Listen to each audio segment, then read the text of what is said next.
శుభములు తెలియజేస్తూ ఉంటున్నాను. గత వారంలో ప్రకటించినట్టుగా డిసెంబర్ 25 క్రిస్మస్. ఈ అంశంపై ఈరోజు మరి కొంచెం ఆలస్యమైనా మీరు ఓపిక పట్టాలండి. ఎందుకంటే మధ్యరాత్రి 12 గంటలకి గంట మోగుతుంది.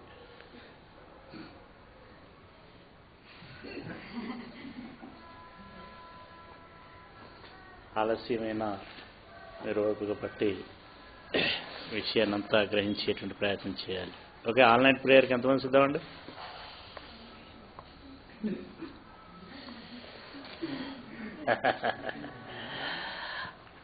అంటే సంపూర్ణ రాత్రి ప్రార్థనకు ఎంతమంది సిద్ధము అని అంటున్నాం అమ్మా.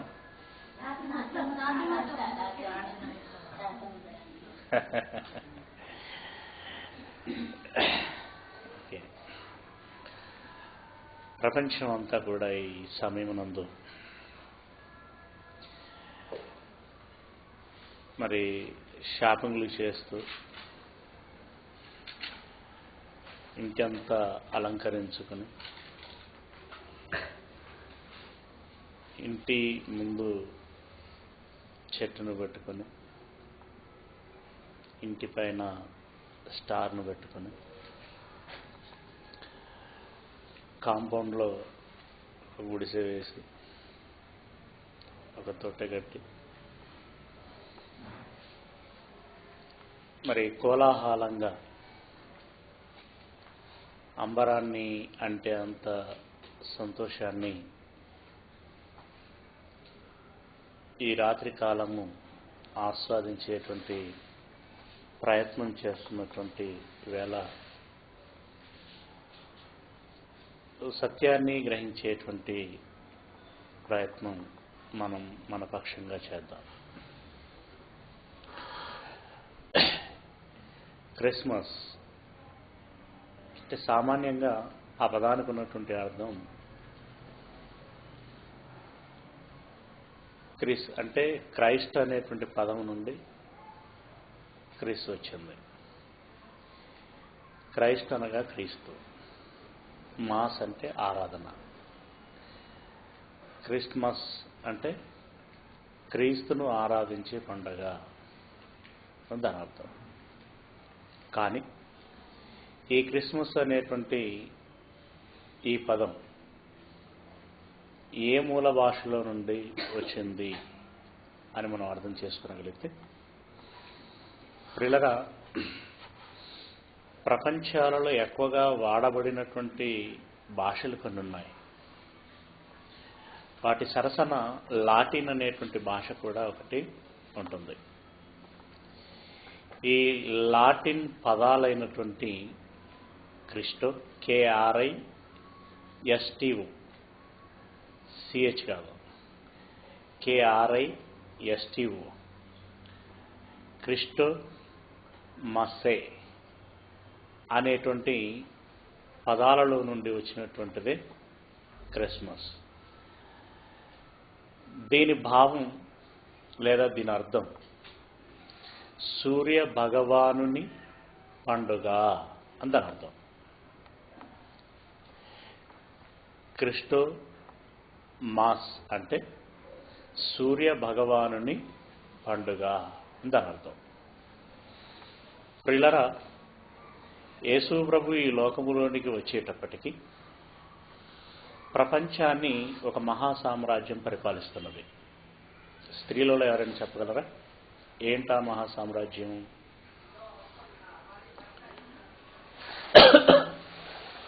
యేసు ప్రభుల వారు ఈ లోకములోనికి వచ్చేటప్పటికి, అనగా శరీరమును ధరించుకునేటప్పటికి ఒక మహాసామ్రాజ్యం ఈ ప్రపంచాన్ని పరిపాలిస్తున్నది. ఏంటా మహాసామ్రాజ్యం? గుడ్, రోమా మహాసామ్రాజ్యం. రోమా మహాసామ్రాజ్యపు చక్రవర్తి అయినటువంటి యురేలియస్ లేదా అరేలియస్, యాస రకరకాల ప్రాంతాలలో పదాలలో యాస ఉంటుంది కదండి. యురేలియస్ అని అంటారు, కొంతమంది అరేలియస్ అని కూడా అంటారు. ఈ యురేలియస్ అనేటువంటి చక్రవర్తి, ఆయన కూడా సూర్య భగవానుని భక్తుడు. అయితే కొన్నాళ్ళకి క్రీస్తుని గురించి తెలియటం మూలంగా అతడు క్రైస్తవుడిగా మారటం జరుగుతుంది. క్రైస్తవుడిగా మారినటువంటి తాను అంతకుముందు సూర్యభగవానుడి పండుగ అంటే చాలా అట్టహాసంగా చేసేటువంటి వాడు, ఎంతైనా రాజు కదండి. అలాంటి వాడు ఉన్నట్టుగా ఉండి ఆ దినం వచ్చేసరికి ఏం చేయకుండా ఖాళీగా ఉండాలంటే మనసంతా ఏదోలా ఉంటుందన్నమాట. కనుక ఆయన అనుకూలత కోసం ఆయన ఏం చేశాడు అంటే,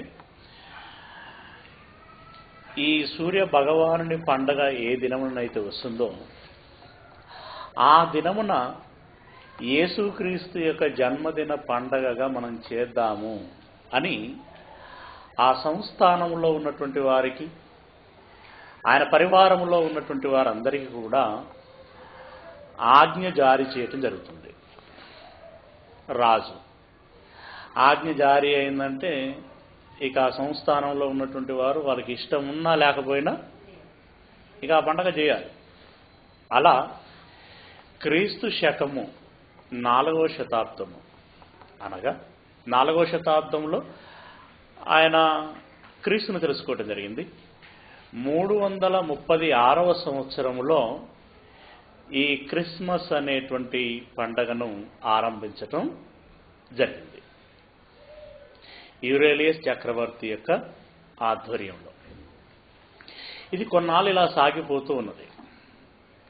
కానీ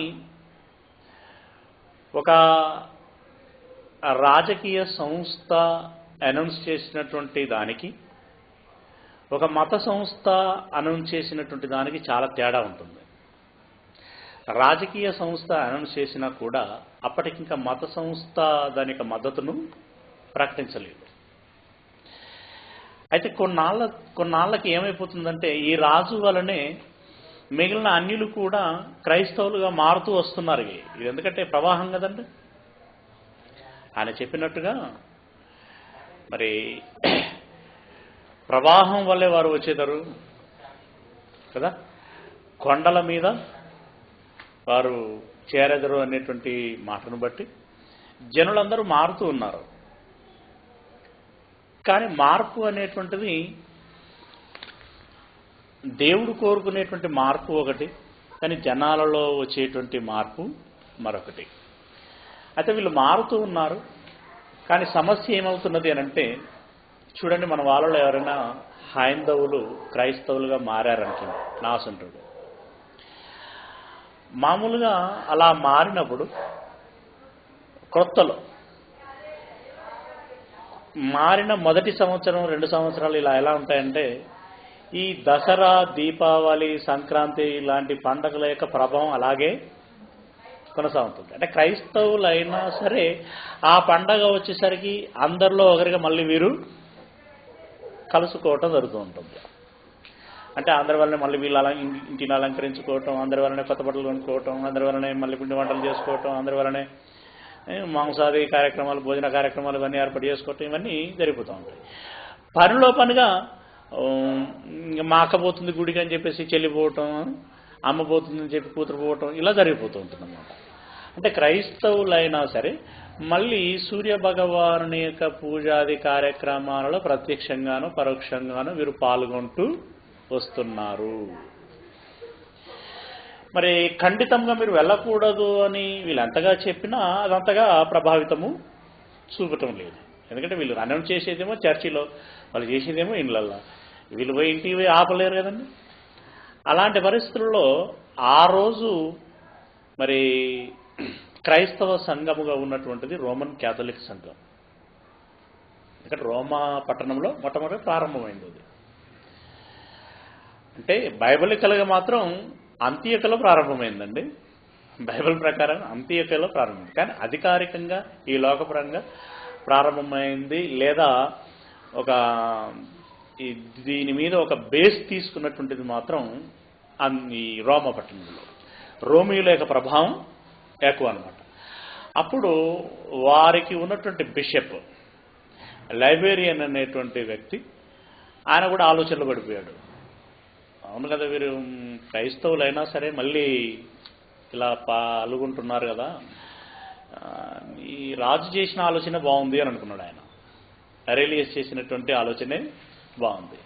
ఆ దినమున సూర్యభగవానుని పండగ దినాన్ని యేసుక్రీస్తు జన్మించిన దినము అని ప్రచారం చేసి ఆ పండగ జరుపుకోవాలని చెప్పేసి మనం వారికి ఆదేశాలను జారీ చేసినట్లయితే వారికి ఈ పండుగలో తలమునకలైపోతారు. ఇప్పుడు ఈ పండుగలో తలమునకలైపోతే ఆటోమేటిక్గా దాని దృష్టి మళ్లించినట్టు అయిపోతుంది అని చెప్పి మరి ఆ కేథలిక్ ఆధ్వర్యంలో ఉన్నటువంటి ప్రపంచంలోని సంఘాలన్నిటికీ కూడా ఈ బిషప్ గారు ఆదేశాలను పంపించేస్తాడు. 25వ తారీఖున మీరు ఈ క్రిస్మస్ని నిర్వహించాలి. అయితే ఇక్కడ ఒక విషయం మీరు గమనించాలి. యురేలియస్ అనౌన్స్ చేసినప్పటికీ కానీ, లైబేరియన్ అనౌన్స్ చేసినప్పటికీ కానీ, యురేలియస్ అనౌన్స్ చేసిందేమో 336వ సంవత్సరం, లైబేరియన్ అనౌన్స్ చేసిందేమో 354వ సంవత్సరం. ఈ సమయాలకి ఇప్పుడు మనం పాటిస్తున్నటువంటి ఈ గ్రెగేరియన్ లేదా ఇంగ్లీష్ క్యాలెండర్ అప్పటికి ఇంకా లేదు. అంటే అప్పుడు ఇంకా డిసెంబర్ అనే మాసం లేదు. అప్పటికి ఏం క్యాలెండర్ అన్నాను? పిలోకాలియన్ అనేటువంటి ఒక క్యాలెండర్ ఉండేది అప్పటికి. ఆ క్యాలెండర్ ప్రకారం ఒక దినమున వారు సూర్యభగవాను పండుగ చేస్తున్నారు. ఆ క్యాలెండర్ను అనుసరించే మరి వారు ఏ రోజైతే సూర్యభగవానుని పండుగ చేస్తున్నారో ఆ దినముననే ఇదిగో క్రీస్తు జన్మదిన పండుగ చేయాలని చెప్పేసి ఈ యురేలియస్ అయితేనేమి, ఈ బిషప్ లైబేరియన్ గారు అయితేనేమి అనౌన్స్ చేయడం జరిగింది. వీరిద్దరికి తోడు కాన్స్టాంటన్ అనేటువంటి వ్యక్తి కూడా తోడే, ఆయన ఒక అధికారి, ఆయన కూడా తోడై ఈ పండగను విస్తరించడంలో వీరు తలమునకలై ఒక విధంగా చెప్పాలంటే విజయం సాధించారని చెప్పాలి. ఆ రకంగా చేయటం జరిగింది. ఇది ఇలా పోతూ ఉంటే 525వ సంవత్సరములో ఎగ్జిగిస్ మ్యాంక్ అనేటువంటి వ్యక్తి ఏం చేశాడు అనంటే, యేసుక్రీస్తు జననాన్ని పురస్కరించుకొని మరి ఇతడు శకపురుషుడిగా అనౌన్స్ చేయబడ్డాడు కాబట్టి ఇక కాలమానం అనేది పిలోకాలియన్ క్యాలెండర్ ప్రకారం కాకుండా యేసుక్రీస్తు యొక్క జన్మదినాన్ని బేస్ చేసుకొని ఒక కొత్త క్యాలెండర్ను రూపొందించాలి అని అనుకున్నాడు ఆయన. మరి ఎలా అనంటే బాగా ఆలోచించాడు. ఇప్పుడు ఏ దినముననైతే యేసుక్రీస్తు యొక్క జన్మదినాన్ని పండగ చేయటం జరుగుతున్నదో ఆ దినము నుండి 8 దినాలు లెక్కించాలి. ఎందుకు 8 దినాలు లెక్కించాలి అనంటే, ఆ రోజు ఇశ్రాయేలీలు, యూదులు వీరెవరైనా సరే సున్నతి చేయబడితేనే దైవములోనికి వచ్చినట్టు, దేవుని బిడ్డ అన్నమాట. ఈరోజు మనం బ్యాప్టిజం తీసుకుంటే దేవుని బిడ్డలం ఎలాగనో ఆ రోజు వాళ్ళు సున్నతి చేసుకుంటే దేవుని బిడ్డలుగా పరిగణించబడేటువంటి వారు అనమాట. మరి సున్నతి పుట్టిన తర్వాత ఏ దినమున చేసేవారంటే 8వ దినమున చేసేవారు. ఇప్పుడు 8వ దినము నుండి ఈయన దైవ కుమారుడు అని పరిగణలోకి తీసుకోవాలి. అప్పటి నుండి క్యాలెండర్ అనేది ఆరంభం అవ్వాలి అని నిర్ణయించారు. అయితే ఈయన సున్నతి పొందినటువంటి 8వ దినమున క్యాలెండర్ ఆరంభమవుతున్నది అని అంటే అంతకుముందు 8 దినాల వెనకాల ఆయన పుట్టినట్టు అనమాట. అలా సెట్ చేశాడనమాట ఆయన. అయితే అప్పటికి ఆ పండగ ఎలా కొనసాగుతున్నది కనుక కొనసాగుతున్నటువంటి దానికి అనుబంధంగా ఆయన సెట్ చేశాడు. ఆ పిలోకాలియన్ క్యాలెండర్ ప్రకారం పోల్చి చూసుకున్నప్పుడు మరి అప్పటికి కొత్తగా రూపొందింపబడుతున్న క్యాలెండర్ కొత్తగా ఎలా రూపొందించాలి అనంటే ఈ వారి జన్మదినమును చేస్తున్న పండుగకి 8 దినాలు కలుపుతూ కొత్త క్యాలెండర్ని రూపొందించాలి. ఆ క్యాలెండర్ ప్రకారం ఆయన సున్నతి పొందినటువంటి దినం జనవరి 1 అని, దానికి 8 దినాలు వెనకకు వెళితే 25వ తారీఖు వస్తుంది, అది డిసెంబర్ అవుతుంది. అలా డిసెంబర్ 25వ తారీఖున ఆయన పుట్టాడు అని ఈ ఎగ్జిగ్యూస్ మాంక్ అనేటువంటి వ్యక్తి 525వ సంవత్సరంలో ఆయన అలా దాన్ని ట్రాక్లోకి తీసుకురావటం జరిగింది. ఇది క్రిస్మస్ను గురించినటువంటి ఇంట్రొడక్షన్. అయితే ఈ రోజు ఉన్నటువంటి క్రైస్తవులు పెద్దగా ఈ చరిత్ర మీద అంతగా అవగాహన లేనివారు కొంతమంది, ఒకవేళ ఉన్నా పట్టించుకోనటువంటి వారు మరికొంతమంది.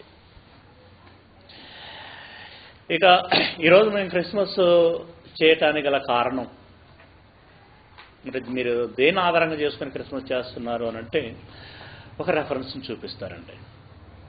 అది ఏంటా రెఫరెన్స్ అని మనం చూసుకున్నట్లయితే మత్తయి సువార్త 2వ అధ్యాయము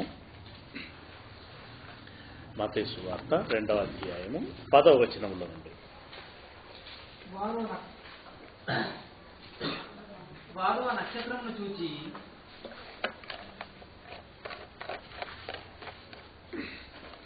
తూర్పు దేశపు జ్ఞానులు ఒక నక్షత్రాన్ని చూశారు. అది మనుషులెవరో తయారు చేసింది కాదు, అది దేవుడు సృష్టించినటువంటి సృష్టిలోని ఒక నక్షత్రం, అంటే సహజమైన నక్షత్రం. ఆ నక్షత్రాన్ని చూసి అత్యానందభరితులై ఇంటిలోనికి వచ్చి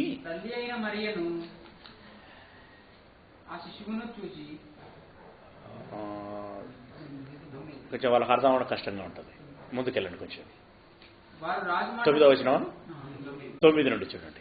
ఓకే, వారు రాజు తూర్పు దేశ జ్ఞానులు వచ్చి హెరోదు రాజును అడుగుతారు కదండి. ఆ రాజు మాటను విని అంటే రాజు ఏమన్నాడు, మీరు వెళ్ళి ఆయన చూసి మరి పూజించి రండి, ఎక్కడున్నాడో నాకు చెప్పుకోండి, నేను కూడా పూజిస్తానని చెప్పేసి కుయుక్తితో ఆ మాట అంటాడు. రైట్, ఆ మాట విని బయలుదేరి పోవుచుండగా ఇదిగో తూర్పు దేశమున వారు చూసినటువంటి నక్షత్రం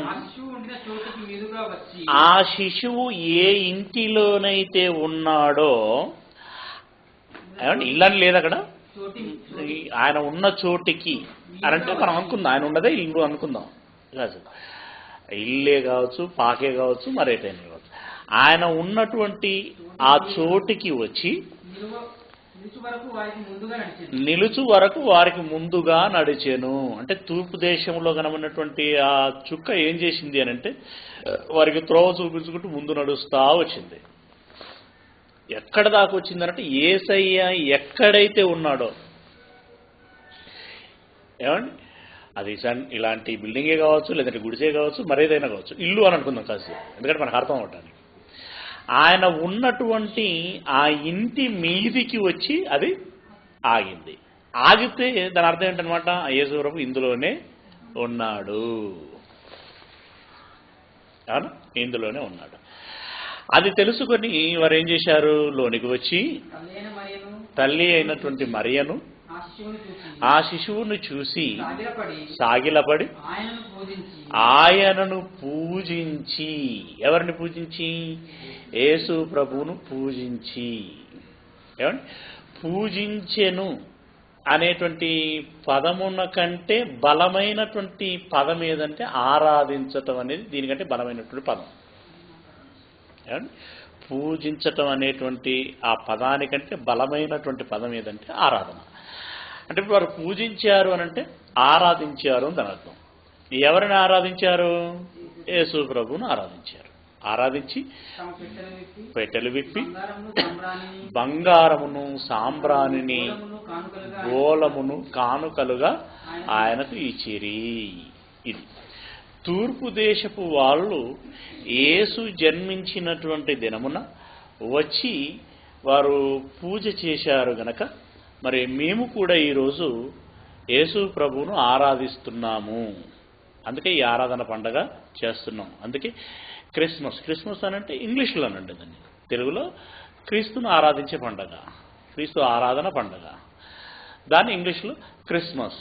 ఈ క్రిస్మస్ మేము చేస్తున్నాము అని క్రిస్మస్ను చేస్తున్నటువంటి వారు వాడుకుంటున్నటువంటి లేఖనం ఇది. వాడుకుంటున్నటువంటి వాక్య భాగం. ఓకే, తూర్పు దేశపు వాళ్ళు వచ్చి యేసు ప్రభువును ఆరాధించారు. ఇందులో కాదనేటువంటి విషయం ఏమీ లేదు. వారు ఆరాధించారు. అయితే వారు ఆరాధించింది ప్రభు ఏ వయసులో ఉన్నప్పుడు? శిశువు అంటే పసిగుడ్డు, అంతేనా? అంటే ఇప్పుడు ఆయనకి ఇంకా బుద్ధి లేదా మంచి చెడులు అనేటువంటి వివేచన వచ్చినటువంటి వయస్సు కాదు అది. ఓకే, అంటే వాళ్ళు వచ్చిన తర్వాత మీరు ఇట్లెందుకు చేస్తున్నారు అని ప్రశ్నించేటువంటి వయస్సు కాదు. మరి వీళ్ళకి ఎవరైనా ముందే చెప్పారా పలానా ఒక చోట క్రీస్తు పుట్టబోతున్నాడు, మీరు మరి అన్ని సిద్ధం చేసుకుని వెళ్ళి పూజించండి అని చెప్పేసి ఎవరైనా చెప్పినట్టుగా ఎక్కడైనా ఉందా? దేవదూత కానీ మరి ప్రవక్తలు కానీ మరి ఎవరైనా భక్తులు చెప్పినట్టుగా ఉందా? గొల్ల వాళ్లకు దేవదూతలు అలాంటి చోట పుట్టాడు అని చెప్పినటువంటి విషయం ఉందే తప్పితే మీరు వెళ్ళి పూజించండి అని చెప్పి ఎవరికి కూడా చెప్పినట్టుగా రెఫరెన్స్ ఏమీ లేదు. అయితే వీళ్లకు మహానుభావుడు లోకరక్షకుడు పుట్టుతున్నాడు అని అనగానే వీరికిగా తోచినటువంటి ఆలోచన అది. అలాంటి మహానుభావుడు పుట్టాడు కనుక మనం పోయి మొక్కుందాం, సేవ చేసుకుందాం, పూజించుకుందాం అని చెప్పేసి వాళ్ళు వచ్చి వారుగా వచ్చి చేసినటువంటి పూజ. అంతేగాని దేవుడు చెప్పలేదు, పరిశుద్ధాత్ముడు చెప్పలేదు, దేవదూతలు చెప్పలేదు, భక్తులు ఎవరునూ చెప్పలేదు. వీరుగా వచ్చి చేసినటువంటి ఆరాధన. రైట్. మరి సరే చేయమని చెప్పలేదు, వద్దని ఎవరైనా చెప్పారా? మరి అలాంటిది ఏమన్నా ఉంటే మనం దీన్ని ఆలోచించవలసినటువంటి విషయం, అంతే కదా. ప్రియులారా, ప్రభు బోధ ఆరంభించింది ఏ వయసులో? 30వ ఏట. అవునా? తాను బోధ ఆరంభించిన తర్వాత అనేక పట్టణాలు తిరుగుతున్నాడు. అలాంటి పట్టణాలలో సమరయ పట్టణం కూడా ఒకటి. ఆ సమరయ పట్టణములో సమరయ స్త్రీ యొద్దకి వెళ్ళి మాట్లాడుతున్నటువంటి మాట 4వ అధ్యాయం యోహాను సువార్త 22వ వచనంలో మనం చూసుకున్నట్లయితే, యోహాను సువార్త 4వ అధ్యాయం 22వ వచనంలో నుండి ప్రభు అంటున్నాడు, మీరు మీకు తెలియని దానిని ఆరాధించువారు, మేము మాకు తెలిసిన దానిని ఆరాధించువారము. ప్రభు అంటున్నటువంటి మాట అండి, మేము మాకు తెలిసిన దానిని ఆరాధించువారము. ఆరాధించువారము అనంటే ఆరాధించు వారిలో ప్రభువు సహితం ఒకడు. ఆరాధించు వారిలో ప్రభువు సహితం ఒకడు. ప్రభువే ఆరాధిస్తున్నాడు అనంటే ఇంతకీ ఈ ప్రభు ఎవరిని ఆరాధిస్తున్నట్లు? తనను తానే ఆరాధించుకుంటున్నాడా, మరెవరినైనా ఆరాధిస్తున్నాడా? ఆలోచించాలండి. ఏమంటున్నాడు కిందికి వచ్చేసరికి 23వ వచనంలో? అయితే యథార్థముగా ఆరాధించువారు, అంటే మామూలుగా ఆరాధించేటువంటి వారు ఉన్నారు, యథార్థముగా ఆరాధించేవారు ఉన్నారు. చెప్పాడు కదా, మీరు మీకు తెలియని దానిని ఆరాధించేవారు, అంటే తెలియకుండానే ఆరాధించేవారు కొందరున్నారు. ఇంకేమన్నాడు? మరో చోట అంటాడు కదా, వారు పెదవులతో నన్ను కనపరుచుటే కానీ హృదయం నాకు దూరముగా ఉన్నది, అలా అంటూ వ్యర్థముగా నన్ను ఆరాధించురు. అంటే వ్యర్థపుట ఆరాధన కూడా ఒకటి ఉంది. అవునా? తెలియని తనపు ఆరాధన, వ్యర్థపుట ఆరాధన, అవన్నీ ఉన్నాయి. ఈ పరిస్థితిలో ఈయన ఏమంటున్నాడంటే యథార్థముగా ఆరాధించువాడు. యథార్థత అంటే ఉన్నది ఉన్నట్లుగా. నిజంగా మీలో యథార్థముగా ఆరాధించాలని మీకు ఉంటే ఇప్పుడు ఏం చేయాలంటున్నాడు? యథార్థముగా ఆరాధించువారు ఆత్మతోనూ సత్యముతోనూ తండ్రిని ఆరాధించు కాలం వచ్చుచున్నది. ఇప్పటి వరకు అయితే ఏదో ఒకటి మీకు తెలిసింది, ఏదో తోచింది, మీకు తోచింది ఏదో ఆరాధించారు. మీకు తోచింది ఏదో ఎవరికో ఓ రకంగా మీరు ఆరాధించారు, ఎలాగో అలాగా. కానీ ఒక కాలం వస్తున్నదమ్మా, ఆ కాలమున మీరు మీ తండ్రిని ఆరాధించెదరు. యథార్థముగా ఆరాధించువారు ఆత్మతోనూ సత్యముతోనూ తండ్రిని ఆ తండ్రిని ఆరాధించు కాలం వచ్చుచున్నది, అది ఇప్పుడే వచ్చి ఉన్నది. అంటే మొదటి శతాబ్దంలోనే, అంటే ప్రభు ఉన్న కాలంలోనే ఆయన ఏమంటున్నాడు? యథార్థముగా ఆరాధించువాడు నన్ను ఆరాధించండి అని అంటున్నాడా, తండ్రిని ఆరాధించండి అని అంటున్నాడా? ఏమండి? తండ్రిని. ఏమండి? తండ్రిని. తండ్రి అంటే ఎవరాయన? తండ్రి అనగా ఎవరు? యెహోవా. ఆయన ఎన్నిసార్లు ప్రార్థన చేయలేదండి? పరలోకమందున్న మా తండ్రి అని ప్రార్థించాడు. అలాగే ఆకాశం వైపు కనులెత్తి, తండ్రి ఇదిగో నువ్వు నాకు అప్పగించిన పనిని భూమి మీద నెరవేర్చాను అని లేదా? తండ్రి సాధ్యమైతే ఈ గిన్నెను నా ఎదురు నుండి తొలగించు. ఏమంటే రొట్టెలు పంచేటప్పుడు ఆకాశం వైపు కనులెత్తి స్తుతులు చెల్లించారు. అంటే ఎవరున్నారు ఆకాశంలో? తండ్రి. ఆయనే యెహోవా లేదా ఉన్నవాడు. ఆయనను ఆరాధించండి అని అంటున్నాడు. 24వ వచనం చూడండి మళ్ళీ. తనను ఆరాధించువారు అట్టివారే కావలయునని తండ్రి కోరుచున్నాడు. నేను చెబుతున్నాను, ఆ తండ్రి కూడా చెబుతున్నాడు. తర్వాత దేవుడు ఆత్మ గనక ఆయనను ఆరాధించువారు ఆత్మతోనూ సత్యముతోనూ ఆరాధించవలెననియు. తండ్రి ఆత్మ కనుక ఆయనను ఆరాధించువారు ఆత్మతోనూ సత్యంతోనూ ఆరాధించవలయను అన్నాడు. అంటే ప్రభు శిశువుగా ఉన్నప్పుడు తూర్పు దేశపు వాళ్ళు వచ్చి ఆరాధించారు.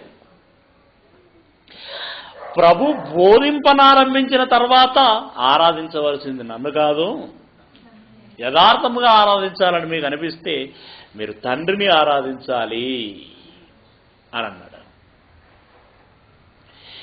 ఇప్పుడు యథార్థముగా ఆరాధించాలి అని అనుకుంటే అనంటే మరి గొల్లవాళ్ళు ఆరాధించిన ఆరాధన అఫ్కోర్స్ వాళ్ళ హృదయం యథార్థమైందినండి, వాళ్ళ హృదయం యథార్థమైంది, కానీ వాళ్ళకి తెలిసిన సబ్జెక్ట్ యథార్థమైంది కాదు. ఓకే పిల్లరా, ఇప్పుడు ప్రభు అంటున్నాడు యథార్థంగా ఆరాధించేటువంటి వారు తండ్రిని ఆరాధించాలి అని అన్నారు. మరి తూర్పు దేశపు వాళ్ళేమో క్రీస్తును ఆరాధించారు. ఇప్పుడు వీళ్ళిద్దరిలో ఆలోచిస్తే వారు క్రీస్తును ఆరాధించారు, క్రీస్తేమో దేవుని ఆరాధించాలి అని చెప్తున్నాడు, ఆరాధించాడు కూడా. ఇప్పుడు వీరిరువురిలో ఎవరి మాట ప్రామాణికం?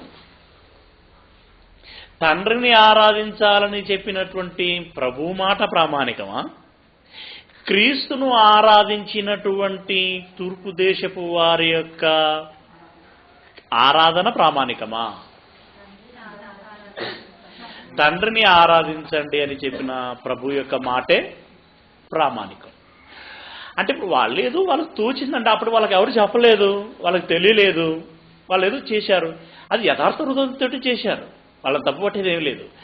వాళ్ళకు తెలిసినంతలో వాళ్ళు చేశారు, వాళ్ళకు తెలిసినంతలో వాళ్ళు చేశారు, వాళ్ళని తప్పుపట్టేది ఏమీ లేదు. ఇప్పుడు మనకు తెలిసింది కదా,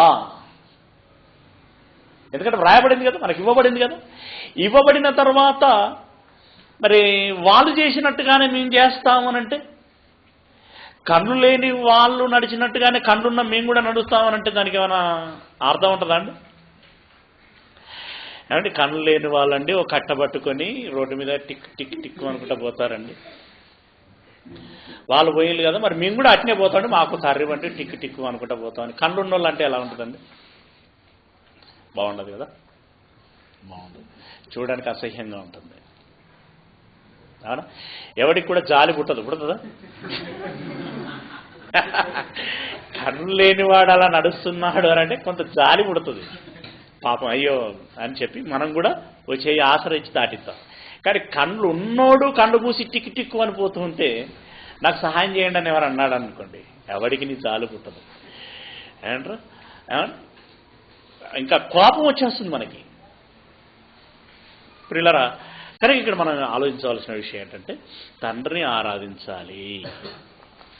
మరి తండ్రిని ఆరాధించాలని క్రీస్తు చెప్పినప్పుడు మరి క్రీస్తును ఆరాధించటం అనేటువంటి మాట నిరర్థకమైనటువంటి మాట.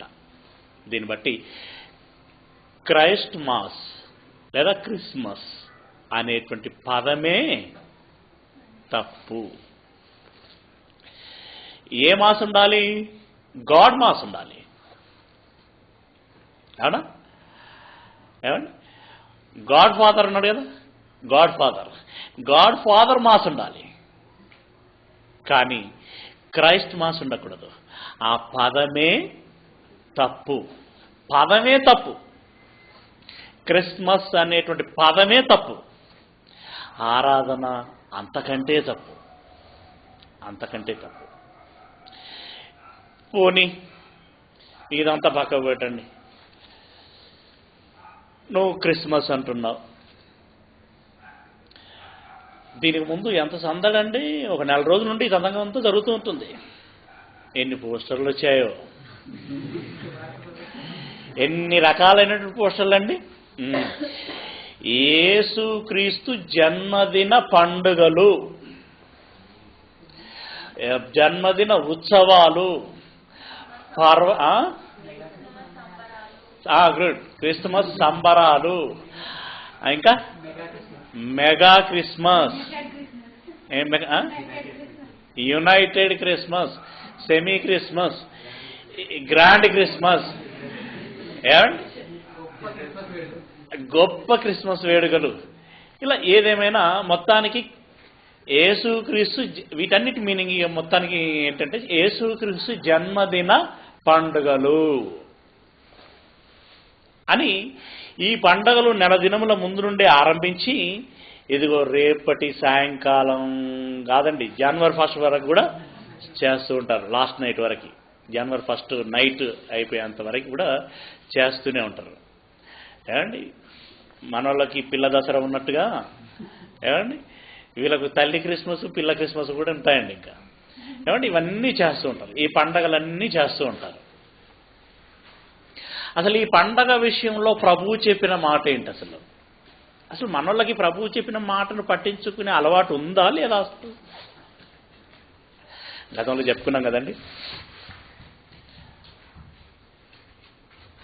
ఆచారాలకు అడ్డం వస్తుందనుకుంటే అవసరమైతే దేవుని ఆజ్ఞనైనా అతిక్రమిస్తారు. కానీ దేవుని ఆజ్ఞకు లోబడదాం, ఆచారాలను పక్కకు పెడదాం అనేటువంటి భయము, భీతి వీరిలో కించిత్తు కూడా కనబడదండి. అంటే ఒక విధంగా చెప్పాలి అంటే పదం చాలా భయంకరమైంది. తెగించిపోయారు. దానికి ముందు 2 అక్షరాలు ఉంటాయి, మీరు పూరించుకోండి. ఏమండి? తెగించిపోయారు. ఇంతకీ పండగ విషయంలో బైబిల్ ఏం చెబుతుంది చూద్దాం. చూడండి, గలతీలో రాసిన పత్రిక 4వ అధ్యాయం 10వ వచనం. గలతీలో రాసిన పత్రిక 4వ అధ్యాయం 10వ వచనం. మీరు దినములను, రేపేం దినం అండి? మళ్ళీ మీరు అట్లా మాట్లాడతారు.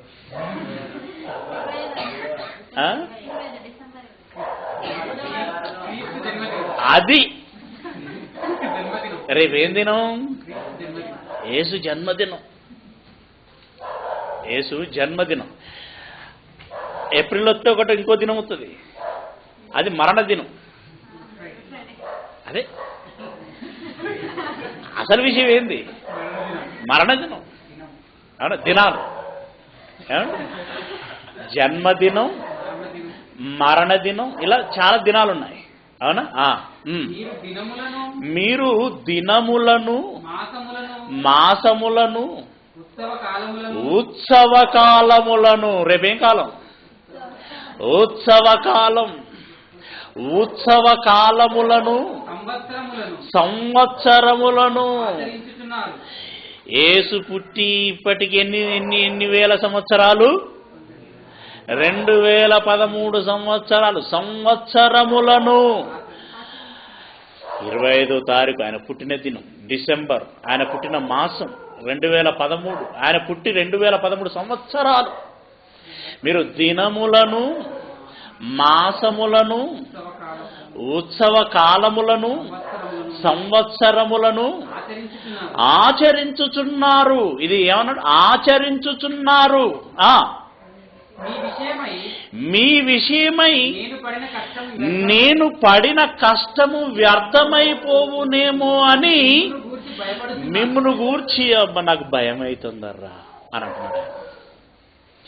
మిమ్మును గూర్చి నేను భయపడుచున్నాను. ఎందుకు భయం?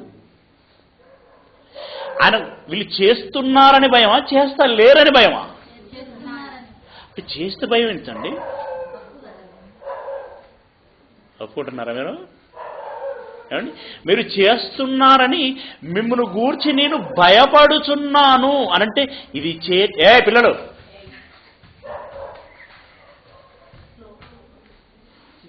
మీరు చేస్తున్నారని మిమ్మల్ని గూర్చి నేను భయపడుచున్నాను అనంటే చేయటం మూలంగా ఏదో ప్రమాదము దాగి ఉంది.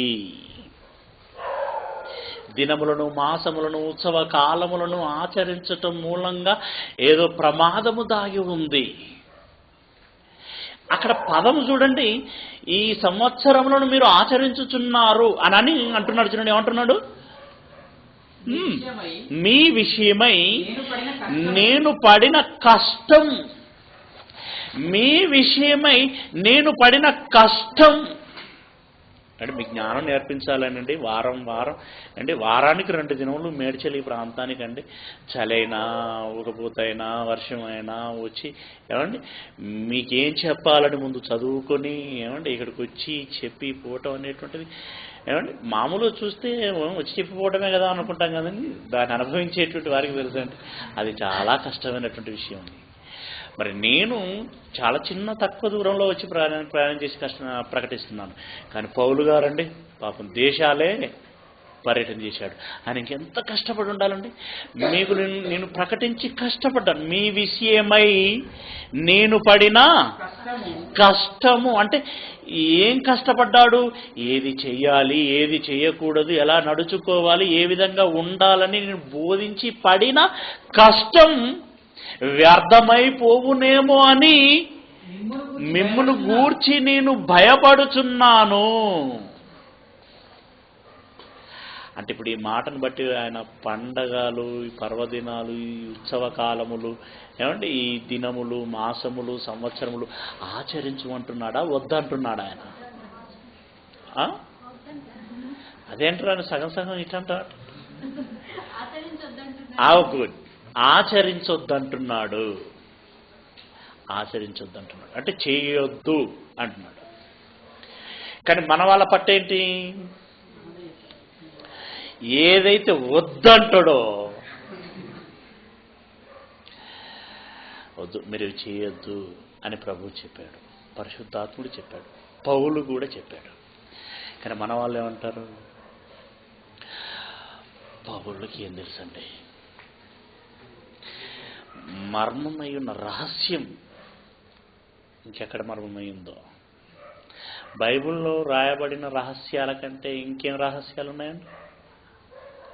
బైబిల్లో రాయబడినటువంటి మర్మాల కంటే ఇంకా మర్మం ఏమున్నది? నన్ను ఆరాధించొద్దు ప్రభు అన్నాడు. మీకు తెలియదు ప్రభు, మీరు అలా ఉండండి, మీరు అడగొచ్చండి. మాకు తెలిసి ఎవరిని ఆరాధించాలో లేదు. యథార్థముగా ఆరాధించేవారు తండ్రి అయిన దేవుణ్ణి ఆరాధించాలి. మీరు అలాగంటారయ్యా, మీరు అడగొచ్చండి. ఏమండి అంటే వీళ్ళు ఎవరికి ఆర్డర్ పాస్ చేస్తున్నారు? ప్రభువుకే ఆర్డర్ పాస్ చేస్తున్నారు. మీరు అలా కూర్చోండి. పండగ దినాలు, ఉత్సవ కాలంలో చేయొద్దు. ఇది ప్రభువుకి ఇష్టమైనది కాదు. ప్రభువుకి ఇష్టమైనది కాదు. ఆయనకి ఇష్టం ఉండకపోయి మాకు ఇష్టమైంది, మాకు చేయాలనిపిస్తుంది అంతే. మా ఇష్టాన్ని కాదనటానికి మీరెవరు? మా ఇష్టాన్ని కాదనటానికి మీరెవరు? మేము చేస్తూనే ఉంటాం. లేదా ఆయన నొచ్చుకుంటాడు, ఆయాసపడతాడు, బాధపడతాడు.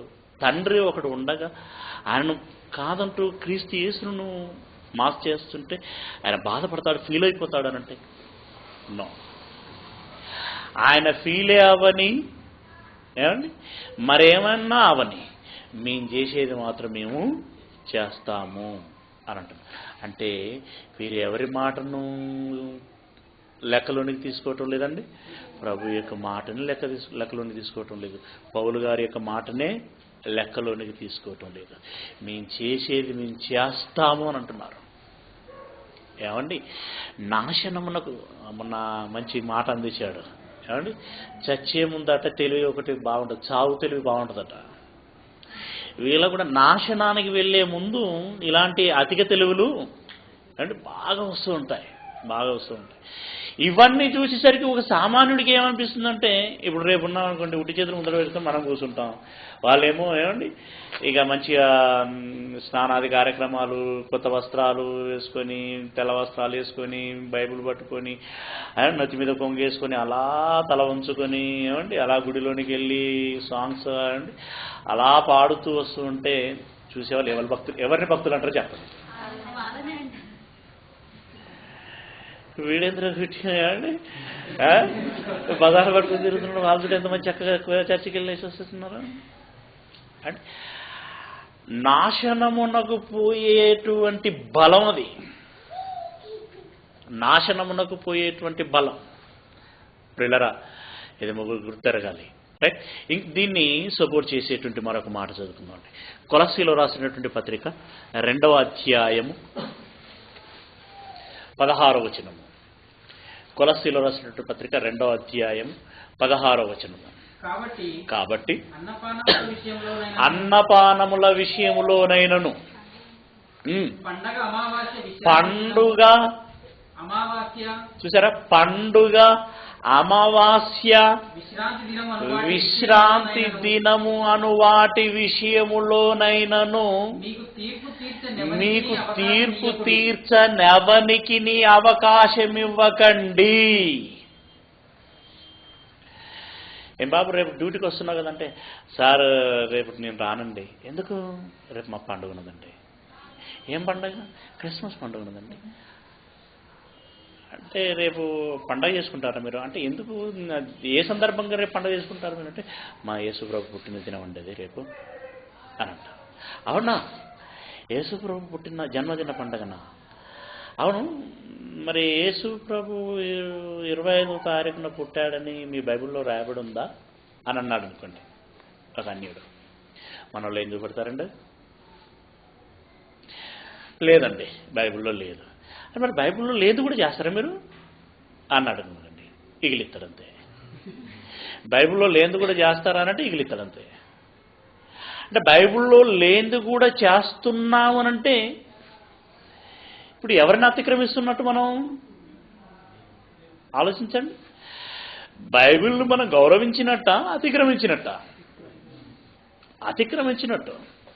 25వ తారీఖున పుట్టాడని బైబిల్లో ఎక్కడా లేదు. అలాంటప్పుడు 25వ తారీఖున పుట్టాడని నువ్వు పండగ ఎలా చేస్తావండి? అందులో మళ్ళీ ఏమంటున్నాడు? ఈ పండగను మీరు ఆచరించి తీర్పు తీర్చనెవనికి అవకాశం ఇవ్వకండి.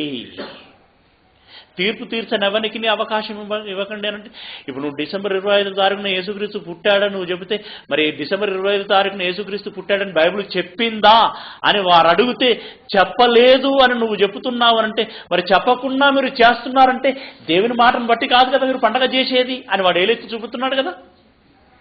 అంటే ఇప్పుడు నీకు తీర్పు తీర్చినట్టే కదా, తీర్పు తీర్చే అవకాశం నువ్వు ఇచ్చినట్టే కదా. తీర్పు తీర్చే అవకాశం ఎవరిచ్చారు? ఎవరికి ఇచ్చారు? బైబిల్ పట్టుకున్న నీవు బైబిల్లో ఎరగనటువంటి వాడికి ఇచ్చావు. ఇది సిగ్గుకరమైనటువంటి విషయం కదా, ఇది అవమానకరమైనటువంటి విషయం కదా, అవమానకరమైనటువంటి విషయం. కనుక ప్రియులారా, వీటన్నిటిని కూడా మనం ఆలోచించాలి. ఒక గుడ్డివాడు గుడ్డివానికి తోవ చూపితే ఇద్దరు వెళ్ళి గుంటలో పడతారు. ఈ పండగ చేస్తున్నటువంటి వారంతా గుడ్డివాళ్ళు. ఎందుకంటే వాళ్ళకి అందులో ఏముందో కనబడలేదు. ఇప్పుడు వాళ్ళం పట్టుకొని మనం పోదామని అనుకున్నాం అనుకోండి, ఈ గుడ్డలో చేయబట్టుకొని నీ చేయబట్టుకొని నడుస్తాను నేను అని మనం అన్నాం అనుకోండి, ఏమండి వాడికి కళ్ళు లేవు కనుక వాడు పడేది ఎలాగూ గుంటలో. మరి వాన్ చేయబట్టుకొని పోతే మనం ఎక్కడ పడతాం? మనము గుంటలోనే. కనుక గుడ్డివాడి చెయ్యి ఎప్పుడూ మనము పట్టుకోకూడదు. గుడ్డివాడి చెయ్యి పట్టుకోకూడదు. Okay, right. ఇకపోతే ప్రియులారా, ఈ క్రిస్మస్లో మరొక దానికి ప్రాధాన్యత ఎక్కువగా ఉంటుంది. అదేంటంటే ఇంటి మీద స్టార్ పెట్టుకోవటం. తెలుసు కదండి, ఇంటి మీద స్టార్ ఎందుకు పెట్టుకుంటారు? దేవుడు ఇది నిజంగా దేవుడు పుట్టినప్పుడు వచ్చిన సుక్కేనా వీళ్ళు పెట్టింది? వాళ్ళు అంటున్నారు.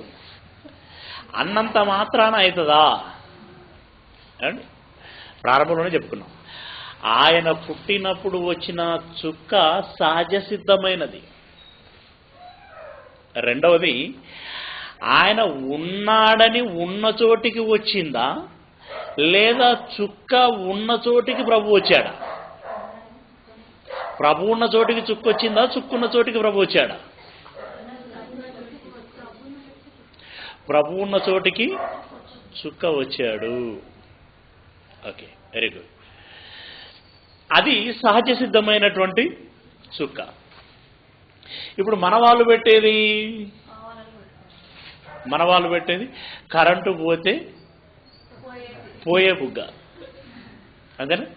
కరెంటు పోతే పోయే చుక్క. అయినా బాగా ఆలోచించండి, జీవితం అంతా చీకటిలో పెట్టుకొని, చీకటి జీవితం అంతా చీకటి జీవితాన్ని జీవిస్తూ ఇంటి మీద వెలిగే బుగ్గ పెట్టుకుంటే ఏమైనా ఉపయోగం ఉందా అండి? ఇప్పుడు మొన్న మా అక్క ఒక మాట చెప్పింది, చనిపోయిన వాడు ఎన్నడూ దేవునిలో ఉన్నటువంటి వాడు కాదు, కానీ అతనికి మరి దైవజనులు వచ్చి ప్రార్థన చేసి మరి పాటలు పాడుతూ ఉంటారు. ఏం పాటలు ఉంటాయి అందులో? ముఖ్యమైన పాట పరదేశులము. తర్వాత ప్రార్థన చేస్తూ ఉంటారు, పరమపదించారు, నేను ఆత్మకు శాంతి చేకూరుగాక. ఇవన్నీ చేస్తూ ఉంటారు. ఏమంటే అతడు జీవించింది చీకటి జీవితం. అది చీకటి జీవితం అని నీకు తెలుసు. తెలిసి అతన్ని సమర్థిస్తూ మరి పరదేశులము అనంటూ, మరి పరమపదించాడు అనంటూ, ఆయన ఆత్మకు శాంతి చేకూరాలి అనంటూ ఈ రకమైనటువంటి ప్రార్థనలన్నీ మనం చేసామనుకోండి, చేసిన వాడు మరి ఇప్పుడు వెలుగులో ఉన్నట్ట చీకట్లో ఉన్నట్ట? చేసిన వాడు సైతం చీకట్లోనే ఉన్నట్టు, అవునా? మరి వీళ్ళందరూ చీకట్లో ఉండి మీద వెలిగే బుగ్గ పెట్టుకున్నారు. ప్రయోజనం ఏంటండి? ప్రయోజనం ఏంటి? ఇంకో విషయం మీకు తెలుసు అనుకుంటా, ఒకవేళ తెలియకపోతే మీరు ఆలోచించండి. ప్రపంచంలో మద్యపానము ఎక్కువగా అమ్ముడుపోయే దినము ఏ దినమో తెలుసా అండి?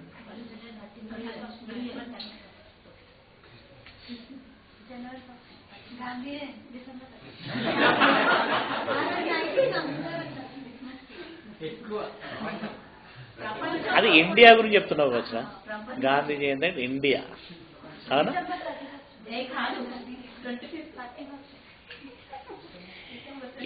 ఏమండి, డిసెంబర్ 25 వరల్డ్ రికార్డ్. ఇది వరల్డ్ రికార్డ్. డిసెంబర్ ప్రపంచంలో బ్రాండీ, విస్కీ, సారా బాగా అమ్ముడుపోయే దినం ఏదంటే డిసెంబర్ 25. డిసెంబర్ 25నే రికార్డును బద్దలు చేసేటట్టుగా ఈ మద్యపానం అమ్ముడుపోతున్నదంటే ఇంత కొనటోళ్ళు ఎవరై ఉంటారు? అన్యులు కొనటది. అన్యులా క్రైస్తవులా? క్రైస్తవులు కొన్నారు, అవునా? అంటే బార్ షాపులో ఉండేటువంటి బీరు, బ్రాండీ అవన్నీ కూడా ఇప్పుడు ఎవరింట్లోకి వచ్చాయి? క్రైస్తవుల ఇంట్లోకి వచ్చాయి. అంటే ఆ బార్ కాస్త ఇంట్లోనికి వచ్చింది. ఇప్పుడు ఇంట్లోనేమో బార్ ఉంది, మీదేమున్నది స్టార్, మీద స్టార్ ఉంది. ఏంటండి కింద బార్ పెట్టి మీద స్టార్ పెట్టి మేం క్రైస్తవులము అని అంటే అది ఎంతవరకు సమంజసనీయం అండి? ఎంతవరకు సమంజసనీయం? అంటే పీకల్లాగా దాగి, అవునా, మరి నీకు ఇష్టమైనటువంటి వాగుడు వాగుతూ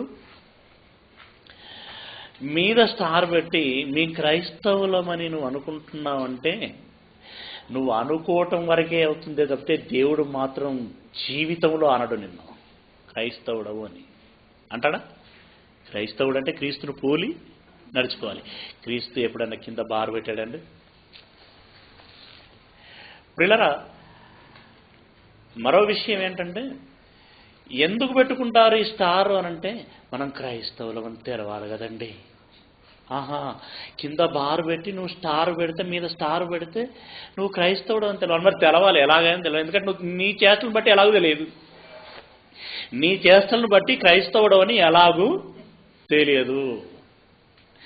స్టార్ పెట్టి నువ్వు క్రైస్తవుడు అని నువ్వు పబ్లిసిటీ చేసుకుంటున్నావు.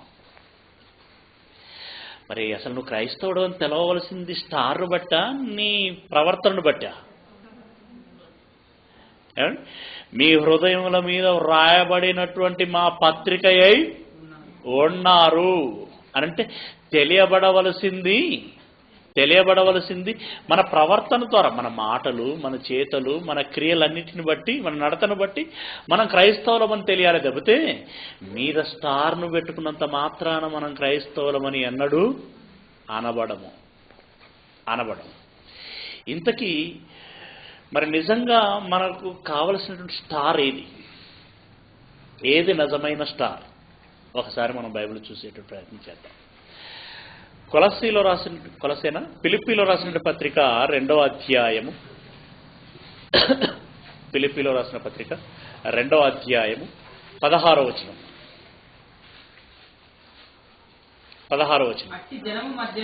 అట్టి జనము మధ్యను మీరు జీవవాక్యమును చేతపట్టుకొని లోకమందు జ్యోతుల వలె కనబడుచున్నారు. వాక్యమును పట్టుకున్న మీరే జ్యోతులు అని అంటున్నాడు. ఏమండి, జ్యోతి అంటే దీపం అండి. ఆ రోజు నూనె పెట్టి అది వత్తి పెట్టి వెలిగిస్తే జ్యోతి అన్నారు. ఈరోజు ఫిలమెంట్ వెలిగిస్తే బల్బు అని అన్నారు. ఏమండి, బల్బు అన్నా జ్యోతి అన్నా దాని అర్థం ఒకటే. వాక్యమును చేత పట్టుకున్నటువంటి వారే, అంటే వాక్యమును కలిగి ఉన్న వారే ఒక స్టార్ అంటున్నాడు అక్కడ.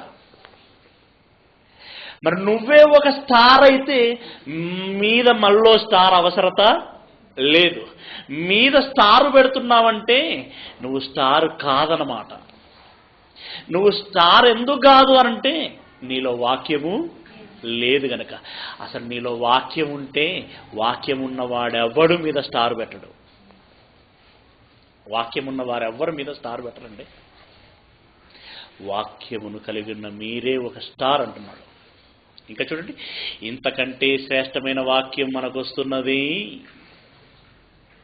అది తెల్లవారి వేకువ చుక్క మన హృదయములో ఉదయించు వరకు ఈ వాక్యం మీకు త్రోవ చూపించునని చెప్పేసి అంటున్నాడు. ఎక్కడ? పేతురు గారు రాసినటువంటి 2వ పత్రికనైనా 2వ పత్రిక 1వ అధ్యాయం 19వ వచనం. 2వ పత్రిక 1వ అధ్యాయం 19వ వచనం. మరియు ఇంతకంటే స్థిరమైనటువంటి ప్రవచన వాక్యం మనకున్నది. తెల్లవారి వేకువ చుక్క. వేకువ చుక్క అంటే తెలుసా అండి మీకు ఎవరికైనా? Very good. ఈ గడియారాలు రాకమునుపు మన పెద్దలంతా దేన్ని బట్టి మేలుకొని పనులు చేసుకునేవారు? ఈ చుక్కను బట్టే. వేకువ చుక్క అంటే ఆ వేకువ చుక్క మనల్ని లేపుతుంది, అవునా? మనల్ని మేలు కొలుపుతుంది, మనల్ని జాగ్రత్త పరుస్తుంది, మనల్ని పనిలోనికి నడిపిస్తుంది. అది ఆ చుక్క. ఏమండి, ఆ చుక్క ఆ చుక్కని ఎరిగిన వారు బాగుపడతారు. లేదంటే ఆ చుక్కను పట్టించుకోకుండా ముడుచుకొని పడుకున్నవాడు బాగుపడతాడా? బాగుపడు. ఉదయాన్నే పనిలోనికి వెళ్ళినవాడు బాగుపడతాడా? ముడుచుకొని పడుకున్నవాడు, సోమరులకు పడుకున్నవాడు బాగుపడతాడా? పనిలోనికి వెళ్ళినటువంటి వాడు బాగుపడతాడు. అలాంటి వేకువ చుక్క మీ హృదయంలో ఉదయిస్తుంది ఒక దినాన. ఆ దినమున ఉదయించు వరకు ఆ వాక్యం చీకటి గల చోటున వెలుగిచ్చు దీపమైనట్టు ఉన్నది. వాక్యం దీపమైనట్టు ఉన్నది. ఆ వాక్యం మీలో ఉంటే మీరే ఒక దీపంగా కనబడతారు. ఆ మీద బుగ్గ ఉందండి, గ్లాస్, దాని లోపల ఉంటుంది దీపం. లోపలి దీపం వెలగానే ఈ గ్లాస్ అంతా వెలిగిపోతూ ఉంటుంది. అవునా? ఆ కాంతిని ఇంకా వెదజల్లుతూ ఉంటుంది నలుదిక్కులా. ఇప్పుడు మనలో వాక్యం ఉంటే వాక్యం లోపల వెలుగుతూ ఉంటుంది. అది వెలిగినప్పుడు మనం వెలిగిపోతాం. లోపల వాక్యం వెలిగితే మనం వెలిగిపోతాం. మనం వెలిగామంటే మనమే ఒక స్టార్. మనమే ఒక స్టార్. ఏమండి?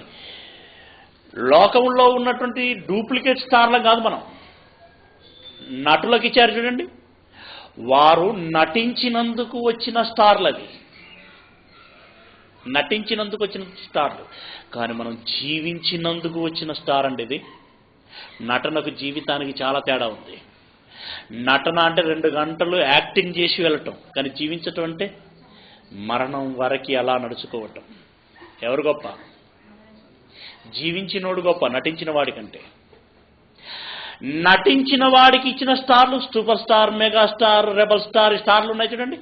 ఈ స్టార్లన్నీ ఎలాంటి స్టార్లో తెలుసా? ఇప్పుడు ఇంటి మీద పెట్టుకున్న కరెంటు పోగానే ఆరిపోయే స్టార్లు ఉంటాయి చూడు. వీడు చావగానే చచ్చిపోతుంది ఆ స్టార్. ఏమండి? ఇప్పుడు మనం జీవించగా వచ్చిన స్టార్ చూడండి. ఈ స్టార్ కలకాలం. నువ్వెక్కడ ఉన్నా స్టారే, ఇక్కడ ఉన్న స్టారే, నువ్వు పరలోకం వెళ్ళినా స్టారే. ఈ స్టారే మరెన్నటికీ ఆరిపోదది. అలాంటి స్టార్గా నీవు ఉండాలి అని అంటున్నాడు. బద్ధకస్తులైన వీరు వాక్యం చదవటం చేత కాక, ధ్యానించటానికి ఒళ్ళు వంచక, బైబిల్లో ఏమున్నదో కానక ఎరగక, వాక్యాన్ని బైబిల్లో ఉన్నదని బైబిల్లో ఉన్న వాక్యాన్ని బైబిల్లోనే ఉంచి, బైబిల్ను ఏమంటే జాగ్రత్త పరిచి వాక్యాన్ని మాత్రం హృదయం లోనికి తీసుకునకుండా మీద స్టార్లు పెట్టి ప్రభువును ఆరాధిస్తున్నామని నటిస్తున్న వేషధారులు వీళ్ళు. వాక్యం లోనికి వెళ్ళాలండి. బైబిల్లో ఉంటే ఏం లాభం? బైబిల్లో ఎంత ఉంటే ఏం లాభం? పల్లెంలో అన్నం ఉంటుంది, ఇంటి నిండా బస్తాల కొద్ది బియ్యం ఉంటుంది, ఏం లాభం? నువ్వు కడుపులోనికి తీసుకోవాలి. నీ కడుపులోనికి ఆహారం వెళ్ళిన రోజే నీకు ప్రయోజనం. అలాగే వాక్యం మన లోనికి వెళ్ళాలండి. ఆహారం లోనికి వెళితే శక్తి ఎలాగొస్తుందో, వాక్యం లోనికి వెళితే వెలుగు అలా వస్తుంది. ఏమంటే ఈ వెలుగు ఈ లోక దారిని చూపించటానికి, కానీ ఆ వెలుగు, వాక్యపు వెలుగు పరలోకపు దారిని చూపించటానికి. మన వాళ్ళెవ్వరికి పరలోక మార్గమే తెలియదండి. క్రీస్తే మార్గం, జీవం, సత్యం అంటాడు, కానీ ఆ క్రీస్తును లోనికి తీసుకోగలిగేటువంటి మనసు ఎవ్వడికి లేదు. అలాంటి మనసే కనుక వాడికి ఉంటే ఈరోజు మేడ్చల్ క్లాసును ఆపుతాడా ఒక పాస్టర్? మీకు తెలుసా? మేడ్చల్లో జరిగేటువంటి గురువారం జరిగేటువంటి క్లాస్ పెట్టొద్దన్నాడట. వీళ్ళు క్రీస్తున్నాడా? వీళ్ళు వాక్యం ఉందా? వాక్యం విలువ తెలుసా? ఇప్పుడు చూడు, స్టార్లు ఎన్ని ఉంటాయి అక్కడ. ఇలాంటి వాడు ఒక క్రైస్తవుడేనా? కనీసం క్రైస్తవుడు అని చెప్పడానికి అర్హత వీడికి లేదు. నేను పాస్టర్ని అని చెప్పేసి లోకాలను వెళ్తానంటాడు. మళ్ళీ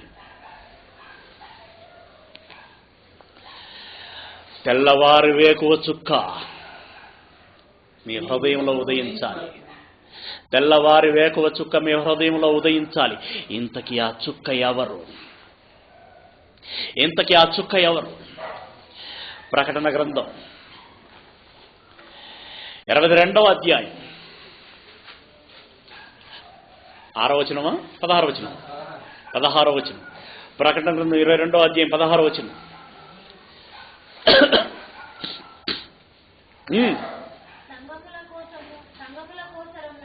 సంగముల కోసరం అదేనా?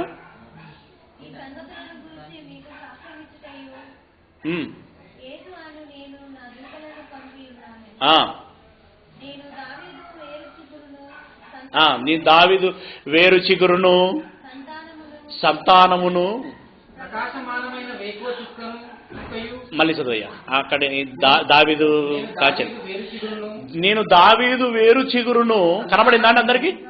నేను దావీదు వేరు చిగురును సంతానమును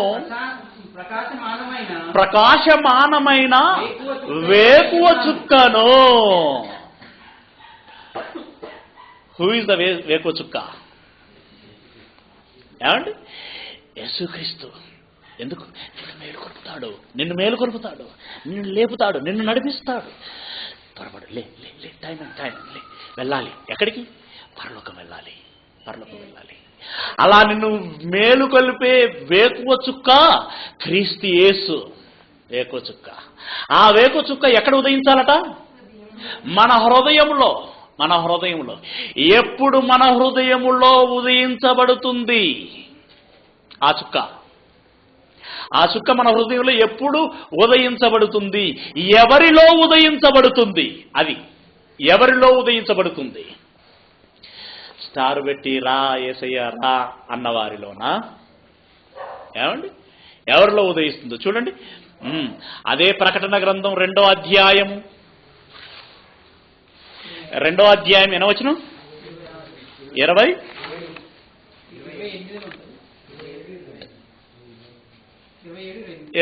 28. నేను నా తండ్రి వలన అధికారము పొందినట్టు జయించుచు అంతం వరకు నా క్రియలు జాగ్రత్తగా చేయువని అండర్లైన్ చేసుకోవాలి. అది అంతం వరకు నా క్రియలు జాగ్రత్తగా చేయాలి. అంతం వరకు అంటే ఏ అంతం? లోకాంతం కాదు, మనంతం. మనకంటూ ఒక అంతం ఉంటుంది కదా ఇక్కడ. అంతం వరకు, ఈ శరీరాన్ని విడిచిపెట్టేంత వరకు అనమాట. అంతం వరకు నా క్రియలు జాగ్రత్తగా చేయువానికి జనుల మీద అధికారము ఇచ్చేదను. అతడు ఇనుపదండముతో వారిని ఏలును. వారు కుమ్మరివాని పాత్రల వలె పగలగొట్టబడుదురు. ఏమంటున్నాడండి?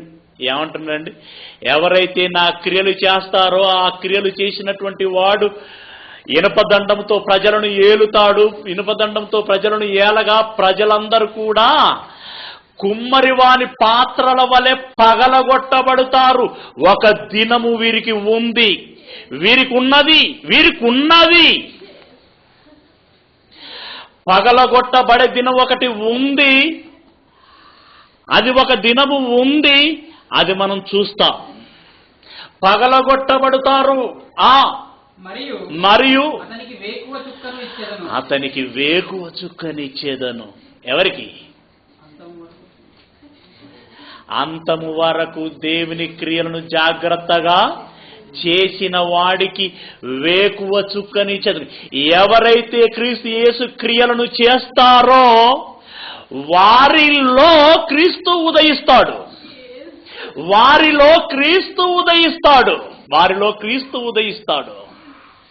క్రీస్తు నీలోనే ఉదయిస్తే మరలా పశువుల పాకెందుకయ్యా? క్రీస్తు నీలోనే ఉదయిస్తే నీదే ఒక ఆశ్రయం అయితే, క్రీస్తుకు నీదే ఒక ఇల్లు అయితే మరలా పశువుల పాకెందుకయ్యా? మరలా పశువుల పాక ఎందుకు? అంతం వరకు ఆయన క్రియలు చేసినటువంటి వాడిలో క్రీస్తు ఉదయించును. క్రియలు ఆపిన వాడిలో ఆల్రెడీ వాడిలో దయ్యం ఉదయించింది. దయ్యం కనుకనే క్రియలు ఆపుతున్నాడు. క్రీస్తుటే క్రియలు ఆపుతాడండి ఎవడను? ఆపడం. అదేంటంటే ఎక్కడికి వెళ్ళినా మనకి అడ్డుకాలే తెలుసు కదా, మీటింగ్లప్పుడు పర్మిషన్కు అడ్డుకాలు, ఏమండి పోస్టర్లకు అడ్డుకాలు, ఏమంటే చేస్తున్న ప్రతి పనికి అడ్డు పని కాదురా. మరి మేము చేసేది దైవ పని కాదు, దయ్యం పని చూపించండిరా అంటే మళ్ళీ ఎవరు రాడు. అంటే వీళ్ళెవరు? చీకటి దొంగలండి, చీకటి దొంగలు. ఎవరైతే దేవుని క్రియను చేస్తారో వారిలో క్రీస్తు ఉదయించును. క్రీస్తు నీలోనే ఉదయిస్తే మరలా పాక ఎందుకు వేస్తావయ్యా? పాక దొడ్డి తీసుకొస్తారు, కొన్ని పుల్లలు ఏమండి వేస్తారు, గుడిసె. అసలు యేసు ప్రభు పుట్టినప్పుడు వాళ్ళ అమ్మ తీసుకెళ్లి పశువుల పాకలో ఉన్న తొట్లు పరుండబెట్టిందండి. పాప ఎందుకు పరుండబెట్టింది? ఇక్కడైతే బాగుంటుంది, హాయిగా ఉంటుంది నా కొడుకు అని పరుండబెట్టిందా? ఎవరు ఇంట్లో చోటు ఇవ్వలేదు, సత్రములో కూడా చోటు లేదు, గత్యంతరం లేని పరిస్థితుల్లో, ఉన్న పరిస్థితులలో ఇది మేలని తీసుకొచ్చి పరుండబెట్టింది. అంటే అది ఏమండి దయనీయకరమైన పరిస్థితి కదా. మరి ఇప్పుడు నీకేమైంది? ఆ రోజే పాపం ఆయన పశువుల పాకలో పడుకోవలసి వచ్చింది పరిస్థితి. ఈరోజు నీకేమైందని మరలా తీసుకెళ్ళి పశువుల పాకలో పెడుతున్నావు అంటే నీకు కూడా జాలి లేదా? నీ ఇంట్లో చేర్చుకోవటానికి ఏమండి? వీళ్ళు ఉండడానికి మంచి ఇల్లు ఉంటుంది, కూడుకోవడానికి మంచి చర్చి ఉంటుంది, జబర్దస్త్ చర్చి ఏమండి. మళ్ళీ ఈయన మాత్రం చర్చిలో కాదట, మళ్ళీ పాకలోనే ఉండాలి. అంటే ఆ రోజు వాళ్ళకి జాలి లేదు, ఈరోజు వీళ్ళకి జాలి లేదండి. మరలా ఆ రోజు దురదృష్ట పరిస్థితుల్లోనే పశువుల పాకలో పడుకోబెట్టవలసి వచ్చింది. ఈరోజు మరి నువ్వు మరలా పశువుల పాకలో పెడుతున్నావు అనంటే అంటే నువ్వు ఏ కళ్ళతో చూస్తున్నావు ఇప్పుడు ప్రభువుని? నువ్వెలా చూస్తున్నావు? కనీసం నువ్వనన్ను ఇంట్లోకి చేర్చుకోవచ్చు కదా, నువ్వనన్ను ఇంట్లో ఆ తొట్టె కట్టవచ్చు కదా. మళ్ళీ ఈ గొడ్ల కొట్టంలోనే కడతానంటావేంటి? అంటే ఆలోచిస్తున్నారండి మీరు?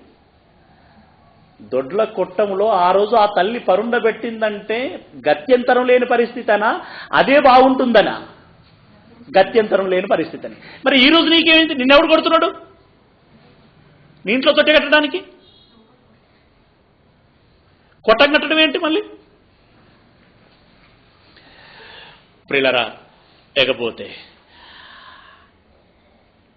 ఈ వారం రోజుల, ఈ నెల రోజుల ఈ సందడి, ఈ పండగ అంతా కూడా వీళ్ళు ఎదురు చూస్తున్నటువంటి పండగ ఏంటంటే బాలయేసు రాబోతున్నాడట. ఎవరు? బాలయేస. చెప్పుకున్నాం కదండి, ఆయన ఎప్పుడు పుట్టిండు? అనాదిలో పుట్టిండు. సరే, వీళ్ళ లెక్కల ప్రకారం శరీరం కలిగి వచ్చినప్పుడే పుట్టినట్టు వీళ్ళ లెక్కల్లో. సరే, వీళ్ళ లెక్కల ప్రకారం శరీరం ధరించుకొని వచ్చినప్పుడే పుట్టాడు అనుకున్నా. ఆయన పుట్టి ఇప్పుడు ఎన్ని సంవత్సరాలు అవుతుంది? 2013 సంవత్సరాలు. 2013 సంవత్సరాలు అయినా కూడా బాలయేసేనా? ఏమండి, బాలయేసు పుట్టాడట. ఏమండి, గుడి చేసిండ్లు, తొట్టెగట్టిండ్లు, అందులో బొమ్మ పెట్టిండ్లు. మళ్ళీ పాటలు ఏమండి, ఆ తమ్ముడు ఏదో రాసిచ్చిండండి నాకు చక్కని పాటలు. నేను అందరికి వచ్చానుకుంటా, నాకు రావు కాబట్టి చూస్తున్నా. ఏమండి ఆ పాటలు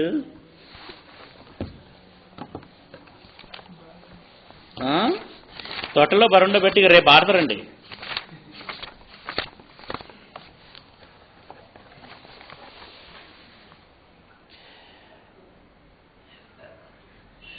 ఈ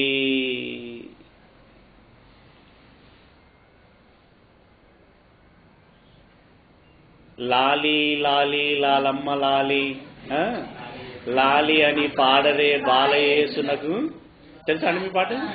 ఒక్కసారి ఫాలో అయిపడరా? ఇక్కడ అపార్థం ఏం కాదు, ఏమండి ఒకసారి పాడండి. రాదు?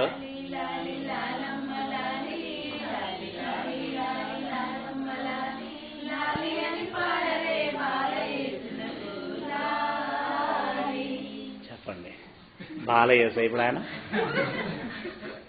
ఇప్పుడు నువ్వు తొట్టెల్లో వేసి ఊపితే ఊగేటోడా? ఊగే వయసు ఎప్పుడండి? ఎప్పుడూ పోయింది. ఏమండి? మరో పాట ఉంది, పశువుల పాకలో మరియమ్మ గర్భాన ఏసు జన్మించే రోరన్న ఏసన్న. ఏమండి? దీనికి ఈ ట్యూన్లు నాకు తెలియదు కానీ ఏమండి ఏదో ఒక పాట ఉంది. తర్వాత శ్రీ యేసుండు,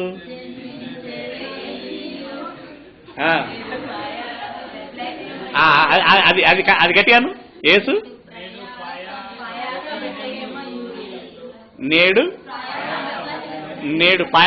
పాయాకంటే పాయాక బెత్లెహేమను, యు అంటే ఊరిలో, బెత్లెహేమను ఊరిలో నేడా ఇవాళ పుట్టిండా? ఏమండి? అసలు పాడేటప్పుడు ఆ స్పృహ ఉండాలి కదండి, ఆ స్పృహ ఉండాలి కదా. ఏమండి? ఇంకో పాట ఉందండి, చింతలేదిక యేసు పుట్టే.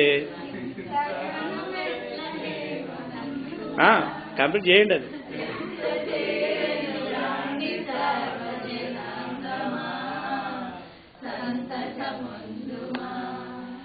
అంటే ఈ పాట కొంతవరకు సమంజసంగానే ఉందండి. చింతలేది కానంటే ఒకనాడు పుట్టాడని మదిలో పెట్టుకుని పాడితే పర్వాలేదు, కానీ లాలి లాలి లాలి జోలమ్మ పాట పాడిన వాళ్ళకి అలా స్పృహ ఎందుకు ఉంటుంది? ఈనాడే పుట్టాడని. ఏమండి? ఇలా పాటలు పాడుతూ ఈ కరోలిస్ ఈ కార్యక్రమాలు ఇవన్నీ చేస్తూ వస్తున్నారు. కానీ ప్రియులరా, యేసు ఆ రోజు పరిస్థితి అంటే ఇంతకీ మీకు ఈ పశువుల పాకలో ఎందుకు బరుండబెడుతున్నారో మీకు తెలుసా అండి? పశువుల పాకలో ఎందుకు బరుండబెడుతున్నారో తెలుసా? వారు ఏమంటున్నారంటే యేసు పశువుల పాకలో పుట్టాడు అని. మీరేమనుకుంటున్నారు? ఎక్కడ పుట్టాడు అనుకుంటున్నారు? పశువుల పాకలోనా ఇంకెక్కడన్నా? ఏంటక ఇప్పుడు పని చేస్తే మన హృదయంలో పుడతాడు, ఇది ఓకే. కానీ ఆ రోజు మరియ గర్భంలో నుండి వచ్చాడు కదా, ఆ రోజు ఎక్కడ ఆయన డెలివరీ అయింది? ఎక్కడ?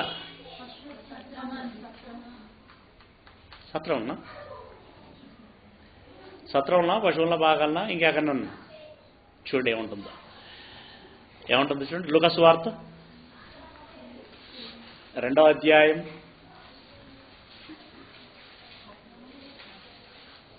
7వ వచనం. లూకా సువార్త 2వ అధ్యాయం 6 నుండి. వారక్కడ ఉన్నప్పుడు ఎక్కడున్నప్పుడు? బెత్లెహేములో ఉన్నప్పుడు ఆమె ప్రసవ దినములు నిండెను గనుక తన చొలుసూరు కుమారుని కన్నది. ఎక్కడ? చెప్పలేదు. అక్కడ కన్నది చెప్పలేదు. కానీ పొత్తిగుడ్డలతో చుట్టి ఎక్కడికి పోయిందట? సత్రం యొద్దకు వెళ్ళింది. అంటే కన్నంక పోయిందా? సత్రంలోకి వెళ్ళి కన్నదా? కన్నంక సత్రం యొద్దకు వెళ్ళింది. పిల్లవాడు కదండి, ఒక చోట్లో ఉంచుదామని. అక్కడికి వెళ్తే ఆడ పరిస్థితి ఏంది? ఏమండి, వయసుకు వచ్చిన వాళ్ళు ఎంతమందో ఉన్నారు అందులో, కానీ పిల్లవాడికి చోటు లేదండి. సత్రములో చోటు లేనందున ఏం చేసిందా తల్లి? అప్పుడు పశువుల పాక దగ్గరికి పోయింది. ఆ పశువుల పాకలో ఉన్నటువంటి తొట్టిలో పరుండబెట్టింది. ఇప్పుడు ఎక్కడ కన్నది మరి చెప్పండి? దొడ్డిలో కన్నదా? అసలు దొడ్డిల్లో కనడానికి ముందే సత్రం దగ్గరికి వెళ్ళింది ఆమె. సత్రం యుద్ధకు వెళ్ళడానికి ముందే కన్నదామె. ఎక్కడ కన్నది? అసలు సత్రంలో చోటు అన్నటువంటి వాళ్ళు ఇంట్లో చోటిచ్చారనుకుంటున్నారా? ఇంట్లో చోటిస్తే సత్రం ఎందుకండి అసలు? అంటే ఇంటిలో కూడా చోటు ఇవ్వలేదు. అంటే ఏ చెట్టు చాటునో పుట్ట చాటునో ఎక్కడో కన్నదా తల్లి. ఎంత కష్టం చూడండి. యేసు జననం చెప్పాం కదా పాఠం. కలిగి ఉన్నది ఏది ఆయన లేకుండా కలగలేదు, కనీసం పుట్టడానికి ఆయన చోటే ఇవ్వలేదు. ఎక్కడో కన్నదని తల్లి, ఏ పుట్టచాటునో కానీ అప్పుడు ఇక్కడ ఉంటే పిల్లవాడికి ప్రాబ్లమ్స్ ఉంటాయని చెప్పేసి అప్పుడు సత్రం వెతికింది. సత్రంలో కూడా చోటు లేదు. సత్రంలో కూడా చోటు లేకపోతే అప్పుడు పశువుల పాకలోకి తీసుకెళ్ళి పెట్టింది. మన వాళ్ళు అంటారు పశువుల దొడ్లో యేసయ్య పుట్టాడు అని. పశువుల దొడ్లో పుట్టాడా? రైట్. ఇక తర్వాత చెప్పుకోవాల్సినటువంటి విషయాలు ఏంటండి? చెట్టు, క్రిస్మస్ ట్రీ. ఏమంటే స్టార్ గురించి మరొక మాట చూడాలండి, ఇంపార్టెంట్ మాట. అది చూసుకుని ముగించుకుందాం. దానియేలు గ్రంథం 12వ అధ్యాయం 3వ వచనంలో, ఇప్పుడు వేకువ చుక్క ఎవరి హృదయంలోకి వస్తుంది అని చదువుకున్నాం? ఎవరైతే దేవుని పని అంతవరకు చేస్తారో వారిలోనికి వేకువ చుక్క వచ్చేస్తుంది. తర్వాత ఎవరు రియల్ స్టార్లు అని చెప్తున్నాడు చూడండి. ఎవరు రియల్ స్టార్లు చెప్తున్నాడు? దానియేలు గ్రంథం 12వ అధ్యాయం 3వ వచనం. దానియేలు గ్రంథం 12వ అధ్యాయం 3వ వచనం. మరియు సమాధులలో నిద్రించు అనేకులు మేలుకొనెదరు. సమాధులలో నిద్రించు అనేకులు 3వ వచనం. బుద్ధిమంతులైతే ఆకాశ మండలములోని జ్యోతులను పోలిన వారై ప్రకాశించెదరు. నీతి మార్గమును అనుసరించి నడుచుకున్నట్లు ఎవరు అనేకులను అనీతిలో నుండి నీతిలోనికి నడిపిస్తారో వారు నక్షత్రముల వలె నిరంతరము ప్రకాశించెదరు. ఎవరైతే సువార్త ప్రకటించి ఆత్మను రక్షిస్తారో వాళ్ళే ఒక స్టార్ అంటున్నాడు ఆయన. మరి నువ్వే ఒక స్టార్ అయితే ఇంటి మీద మరొక డూప్లికేట్ స్టార్ ఎందుకు? అవసరం లేదు. నువ్వే ఒక స్టార్ అంటున్నాడు. సువార్త ప్రకటించిన వాళ్ళే ఒక స్టార్ అంటున్నాడు. మరి మనమే ఒక స్టార్ అయిన తర్వాత మళ్ళీ ఒక స్టార్తో పని లేదండి. ఆ స్టార్ల అవసరం ఎవరికి? ఇప్పుడు పని చేయని వాళ్ళకు, సువార్త ప్రకటించని వాళ్ళకు.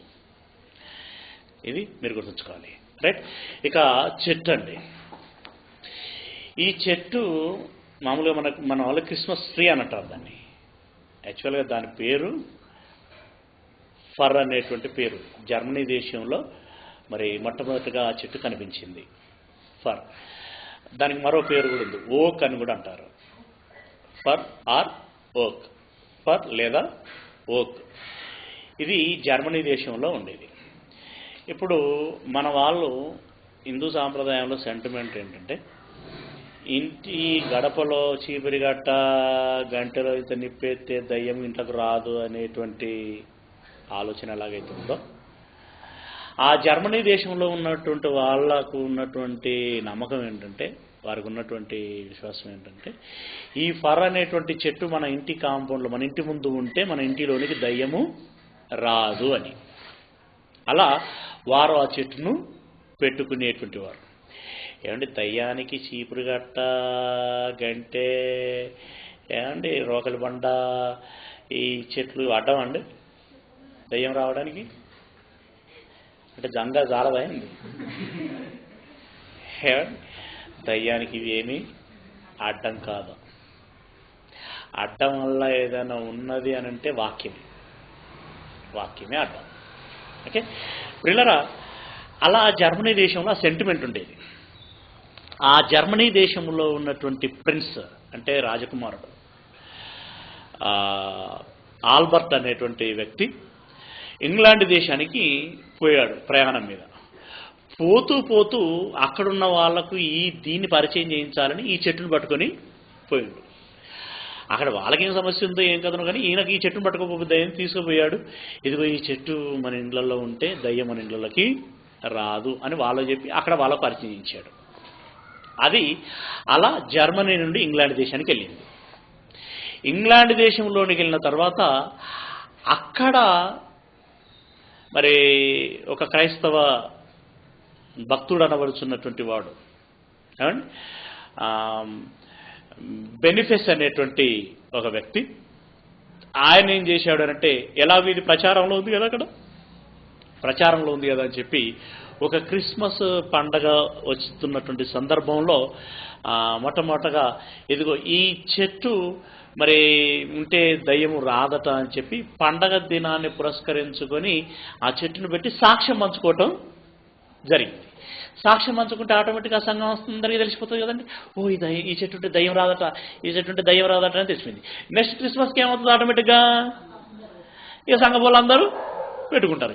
ఈ సంఘం పెట్టుకున్నదని ఇంకో సంఘ పొలు పెట్టుకుంటారు. ఇంకో సంఘ పొలు పెట్టుకున్నారని పక్కూరు సంఘ పొలు పెట్టుకుంటారు. పక్కూరోళ్ళు పెట్టుకున్నారని ఇలా విస్తరించు. అది అలా విస్తరించింది చెట్టు. కానీ చెట్టు పెట్టుకుంటే దయ్యం పోవటం అనేది ఏమీ ఉండదు. దయ్యం ఎప్పుడు పోతుంది? దయ్యం ఎప్పుడు పోతుందండి? చూడండి, యాకోబు పత్రిక 4:17 యాకోబు పత్రిక 4:17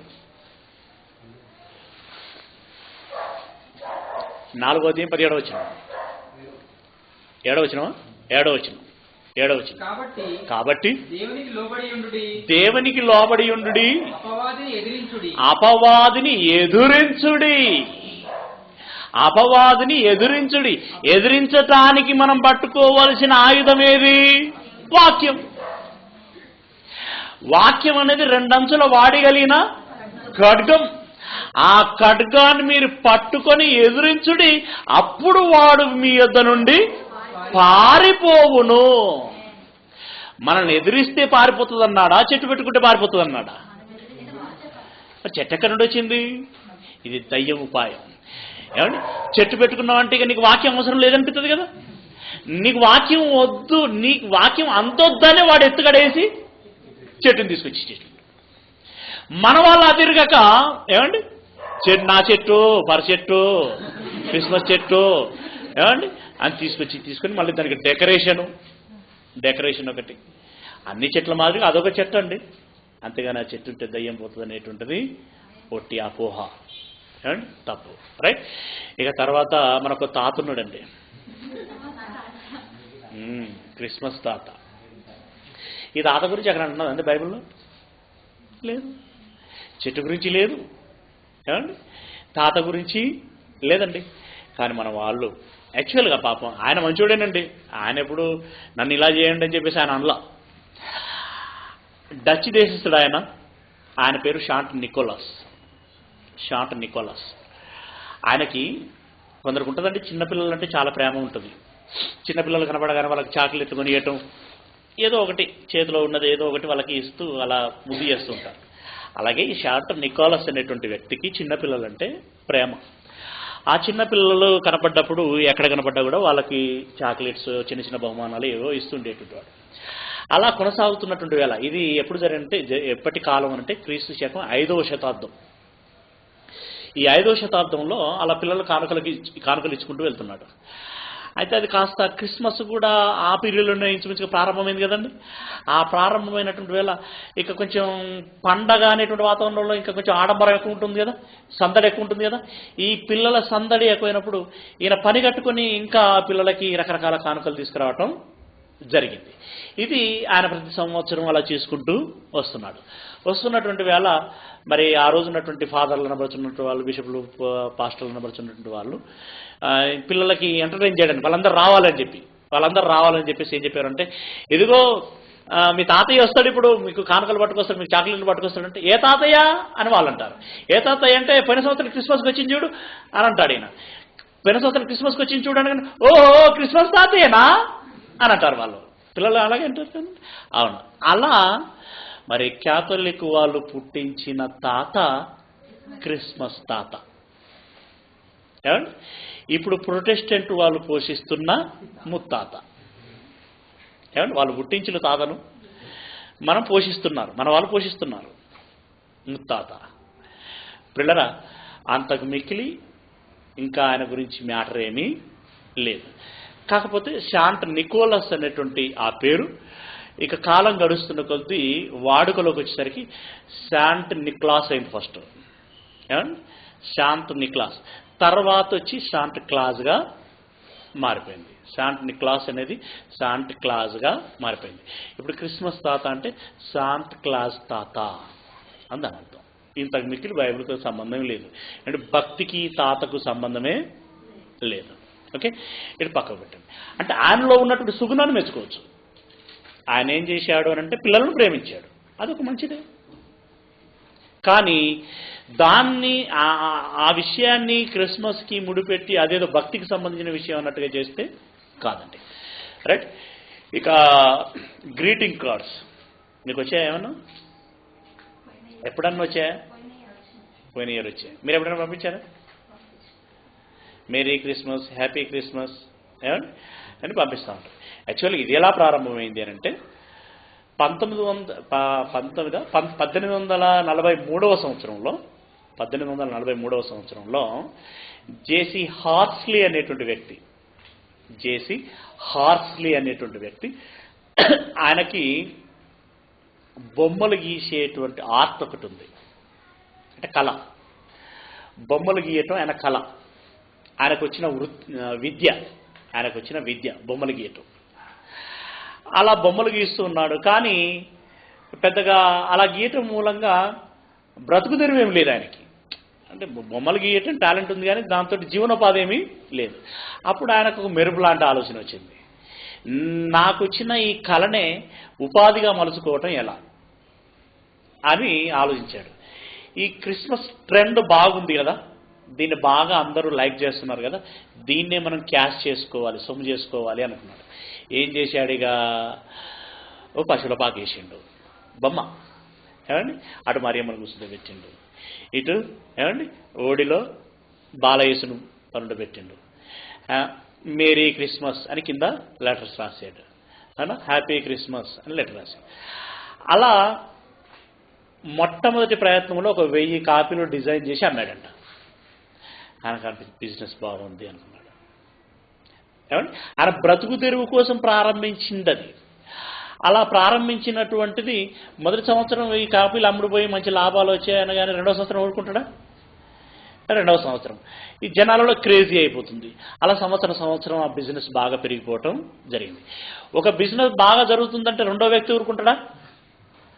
అతడు ప్రారంభిస్తాడు. ఇలా ప్రారంభించబడినటువంటి బిజినెస్సే ఇది ఇండియాకు కూడా వచ్చింది. అంతకు మిగిలి దానికి చరిత్ర మరేమీ లేదు. గ్రీటింగ్ కార్డు పంపించుకోండి అని అక్కడ లేదు. ఓకే, ఇక కేకు ఇవన్నీ మామూలే. ఇంకొకటండి కేరల్స్ అనేటిది ఒకటి ఉంది. అంటే దావీదు పట్టణమందు నేడు యేసు మీ కొరకు రక్షకుడు మీకోసం పుట్టి ఉన్నాడు అనేటువంటిది వీధులు తిరుగుతూ రాత్రులు చెప్పటం. ఎవరు చెప్తారు? వీళ్ళు అవసరం అండి వాళ్ళకి? అసలు ఎవరికి చెప్పాలి వార్త? కానీ వాళ్ళ తలుపు కూడా కొట్టరు. కొడితే వీళ్ళు ఈపు మోగుతుంది,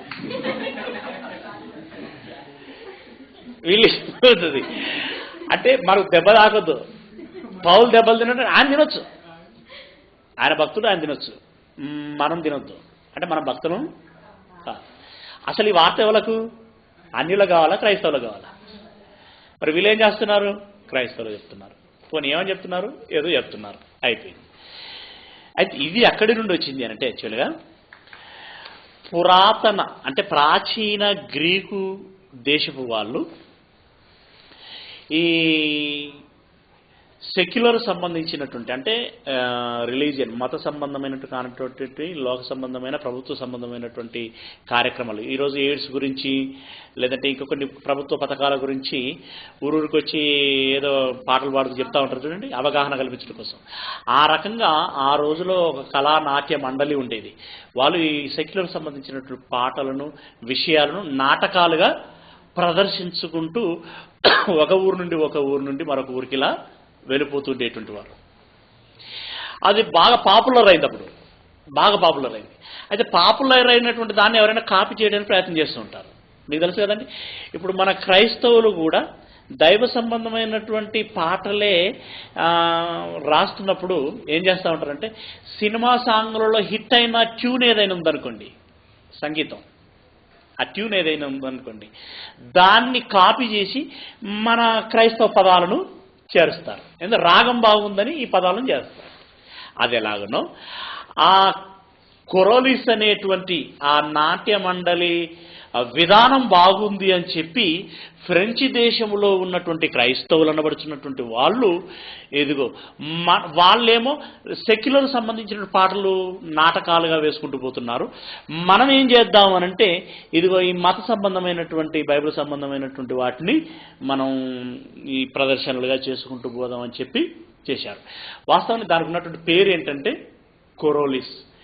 కొరోలిస్ అనేటువంటిదే ఇక వాడుక భాషలోనికి వచ్చేసరికి కాలక్రమంగా కేరల్స్గా మారిపోయింది. అంటే ఆ పదం యాస, ఎందుకంటే ఒక్కొక్క దేశంలో ఒక్కొక్క భాషను బట్టి యాసలో మార్పు వచ్చేసింది. ఇది పుట్టింది గ్రీకులో, కానీ పెరిగింది ఫ్రెంచ్ దేశంలో, ఏమండి? కనుక యాసలో మార్పు వచ్చేసింది. ఆ కొరోలిస్ కాస్త కేరల్స్గా మారిపోయింది. అంతే, అంత మిగిలి దానికి చరిత్ర ఏమీ లేదు. ఇక నువ్వు క్యాండిల్స్, కొవ్వొత్తులు, ఇంకేం చెప్పినా అందులో అంతే మొదలవు, అందులో మిగిలి ఏం లేదు. రైట్, ఇప్పుడు చెప్పండి, క్రిస్మస్ సరి అయినటువంటి పదమేనా? కాదు. పండగ చేయొచ్చా? బైబిల్ ప్రకారం చేయకూడదు. ఓకే, స్టార్ మీద పెట్టుకున్న స్టార్ వలన ఏమైనా ఉపయోగమా? ఉపయోగం ఉందండి. బయట బజార్ కనబడుతుంది, బయట బజార్ కనపడుతుంది, అందుకోసం పెట్టుకోవచ్చు. ఓకే, కానీ యేసయ్య వస్తాడు ఆ స్టార్ను బట్టి అనుకుంటే మాత్రం పొరపాటు. యేసయ్య ఎప్పుడు వస్తాడు స్టార్గా మనలోనికి? సువార్త ప్రకటించినప్పుడు, దేవుని పని చేసినప్పుడు యేసయ్య అనే స్టార్ మనలోనికి వస్తాడు. మనం సువార్త ప్రకటిస్తే మనమే ఒక స్టార్, మనమే ఒక స్టార్. వీళ్ళరా, మరి క్రిస్మస్ గురించినటువంటి సమాచారం ఇది మిత్తంగా మరి ఎంత తక్కువ చేసి చెప్పాలనుకున్నా కూడా ఇంత పెరిగిందండి. సరిపోతుంది అనుకుంటున్నాను.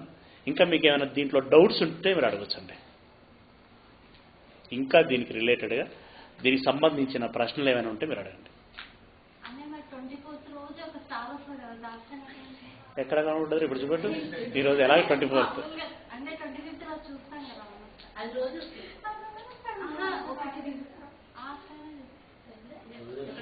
నువ్వు ఇంతకుముందు చూసావా?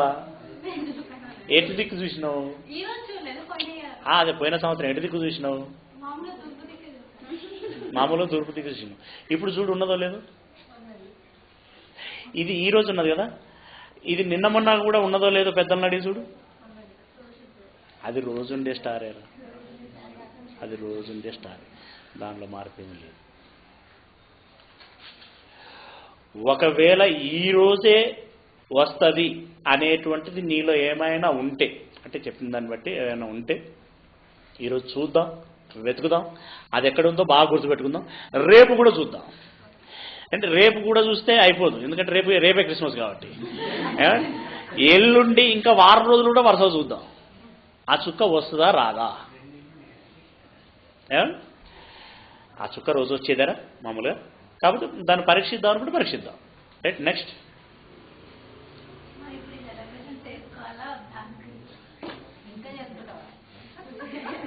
నన్నెందుకు బాధనం చేస్తావురా?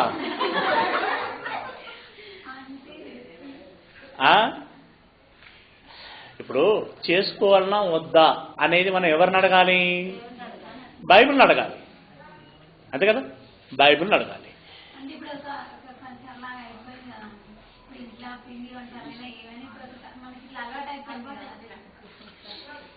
ఒక్కటిరా, ఇప్పుడు బట్టలు వేసుకోవటం, పిండి వంటలు వండుకోవటం, ఇంకేమైనా వండుకొని తినటం అనేటువంటిది ఈ ఒంటికి అవసరమైనవి మనం వండుకుంటున్నాం. అది రేపు వండుకున్నా వండుకొని తిన్నట్టే, ఆదివారం నాడు వండుకొని తిన్నట్టే, మరే దినమైనా వండుకొని తినబడినట్టే. రేపు నీకు వండుకొని తినబడితే తిను, అంతే. అంతేగాని ఇది క్రిస్మస్ కాబట్టి నేను వండుకొని తింటున్నాను అనేటువంటి ఫీలింగ్ వద్దు. మన మనసును బట్టి ఉంటుంది, మన ఆలోచన, మన ఫీలింగ్. క్రిస్మస్కి దీనికి సంబంధం లేదు, అందరూ వండుకుంటున్నారు, మనం ముఖం చూసినట్టుగా ఉంటుంది, ఎందుకు మనం కూడా వండుకొని తిందాం అని వండుకొని తింటే ప్రాబ్లం లేదు. అంతేగాని క్రిస్మస్ కనుక నేను వండుకొని తింటున్నాను అనుకుంటే మాత్రం తప్పవుతుంది. ఓకే, పండగ చేయాలన్నా అవుతానంటే ఇందాకనే మనం రెఫరెన్స్ చూసుకున్నాం కదా, గలతీ 4:10 బట్టి, అలాగే కొలసీ 2:16 బట్టి. అలా చేయటం మూలంగా నేను పడిన కష్టం వ్యర్థమైపోతుందేమో అని నేను భయపడుచున్నాను. ఈ విషయంలో ఎదుటి వానికి తీర్పు తీర్చని ఎవరికి మీరు అవకాశము, ఛాన్స్ ఇవ్వకూడదు, వాళ్ళకి మనం ఛాన్స్ ఇవ్వకూడదు. Okay, right. ఇంకా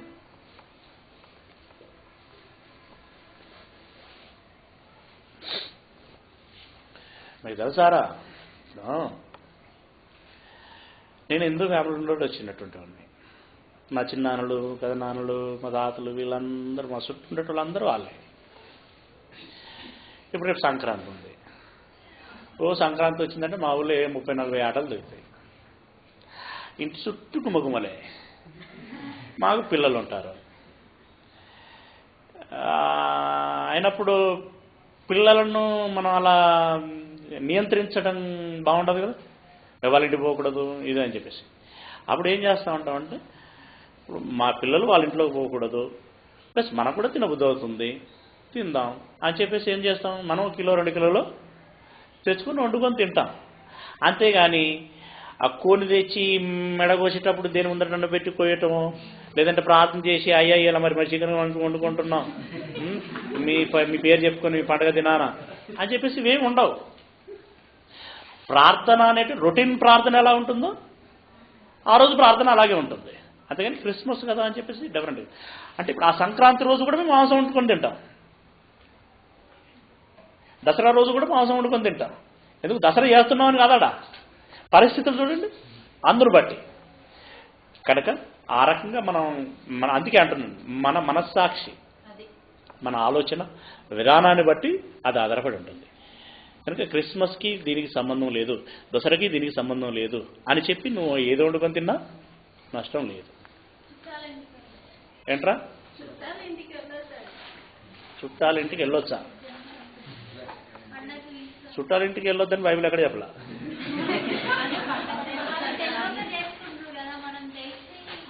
వాళ్ళు చేసుకుంటున్నారు, నువ్వు అందులో పాల్గొనకు.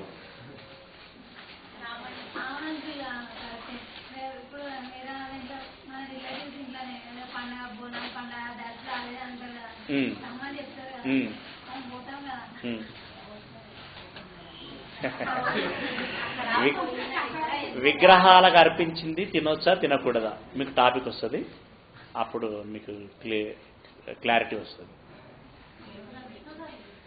అది ఇప్పుడు ఈ క్రిస్మస్ సంబంధించి క్రైస్తవులు మనల్ని ఎవరినైనా పిలిస్తే మనం పోతే ఇప్పుడు వాళ్ళు క్రిస్మస్ అనుకున్నారు, కూడిగా పెట్టుకున్నారు, మనం పోయినాం.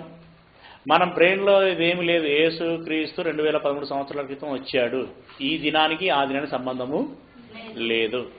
ఈరోజు పాస్టర్ గారు నిలబడి ఏదో 4 మాటలు చెప్తున్నాడు, చెప్పబడుతున్నటువంటి ఆ 10 మాటల్లో నేను వింటాను, అందులో ఏదన్నా ఒకటి అక్కడికి వస్తే నేను తీసుకుంటాను, లేకుంటే మిగతా విడిచిపెడతాను అనే కాన్సెప్ట్తో నువ్వు వెళ్తే ప్రాబ్లం లేదు. అంతే. అంతేగాని ఈరోజు యేసుక్రీస్తు పుట్టిన దినము అని అనుకొని పార్టిసిపేట్ చేస్తే మాత్రం పాపం, తప్పు. అంటే మన అదంతా బ్యాలెన్స్ అంతా మన బ్రెయిన్లోనే ఉంటుంది, ఇక మన ఆలోచన విధానం ఉంటుంది. ఏమో నేను ఆడిపోతున్నా వాటిని దాన్ని అంతా చూసేసరికి నేను మొగ్గిపోతున్నామో అనుకుంటే ముందు ఎందుకైనా మంచిపోకు. ఎందుకంటే కొన్ని వీక్నెస్ ఉంటాయి, కొన్ని అట్మాస్ఫియర్లో ట్యూన్ అయిపోతారు, ఆ అట్మాస్ఫియర్లో ఆటోమేటిక్గా సైకలాజికల్గా పడిపోతారు. అలా నేను పడిపోతున్నామో అని అనుకుంటే పోకపోవడం బెటర్.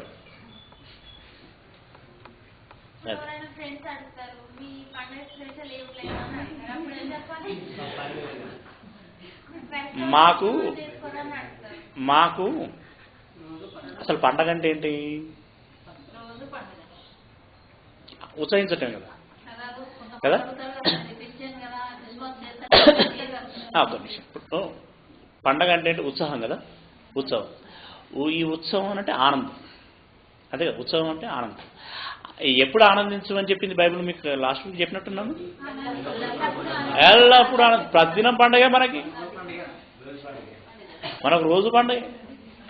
25 ఒకటి దండగ, 25 ఒకటి నాడే అనుకుంటే మిగతా అంటే దండగ అవుతుంది. మనకు రోజు పండగే అది. కనుక ఆ రకమైనటువంటి మీ దగ్గర మీరేమన్నారు ఇందాక?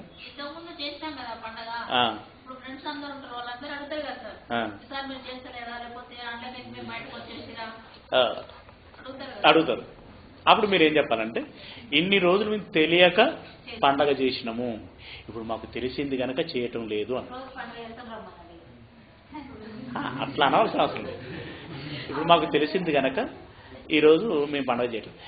మాకు ఇన్ని రోజు మేము ఏమనుకున్నామంటే ఇన్ని రోజులు డిసెంబర్ 25వ తారీఖున యేసయ్య పుట్టిండు అని అనుకొని మేము పండుగ చేసినాము.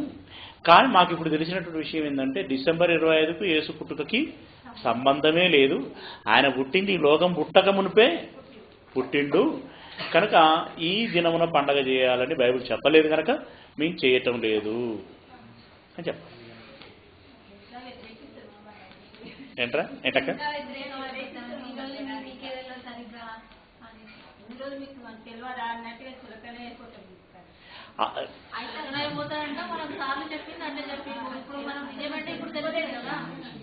ఇప్పుడు చులకన అంటే అక్క ఎలా ఉంటుందంటే, నా స్నేహితులందరూ 10 మంది తాగబోతులే అనుకో, నేను తాగబోతే వాళ్ళకి నేను చులకన. వాడు వచ్చి వేసి తాగలేడు, వాడికి తాగే దమ్మే లేదు. వాడు తాగడు, తాగిపోయాడు, వాడికి తాగే దమ్మే లేదంటాడు. అంటే వాళ్ళందరిలో నేను ఎలా కనపడతాను? చులకనే. తాగుబోతోళ్ళు దేశోద్ధారకులా? వాళ్ళు చెడిపోయిన వాళ్ళే కదా. చెడిపోయిన వాళ్ళకు మనం పలసనైతే ఏంది, బలం అయితే ఏంది? పలసనైతే ఏంది, చికెన్ అయితే ఏంది అక్క?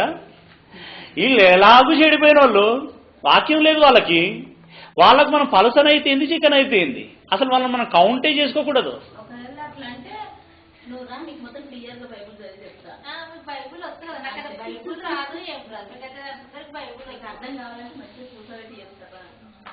అట్లా మనం వాళ్ళు అలా అన్నప్పుడు నిజంగానే 1-2 సార్లు మనం వాళ్ళకి ధీటుగా వాక్యం చెప్పగలిగినప్పుడు, మూడోసారి అంటే వింటే సరెండర్ అన్న అవుతారు అర్థం చేసుకుంటే, లేదంటే మళ్ళీ మన జోలికి రాకుండానన్నా బాగుంటాం. ఏదో ఒకటి అవుతుంది కనుక ఆ ప్రయత్నం చేయండి.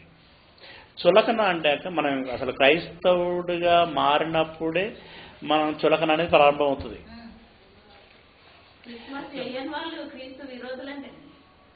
ఎక్కడుంది రెఫరెన్స్?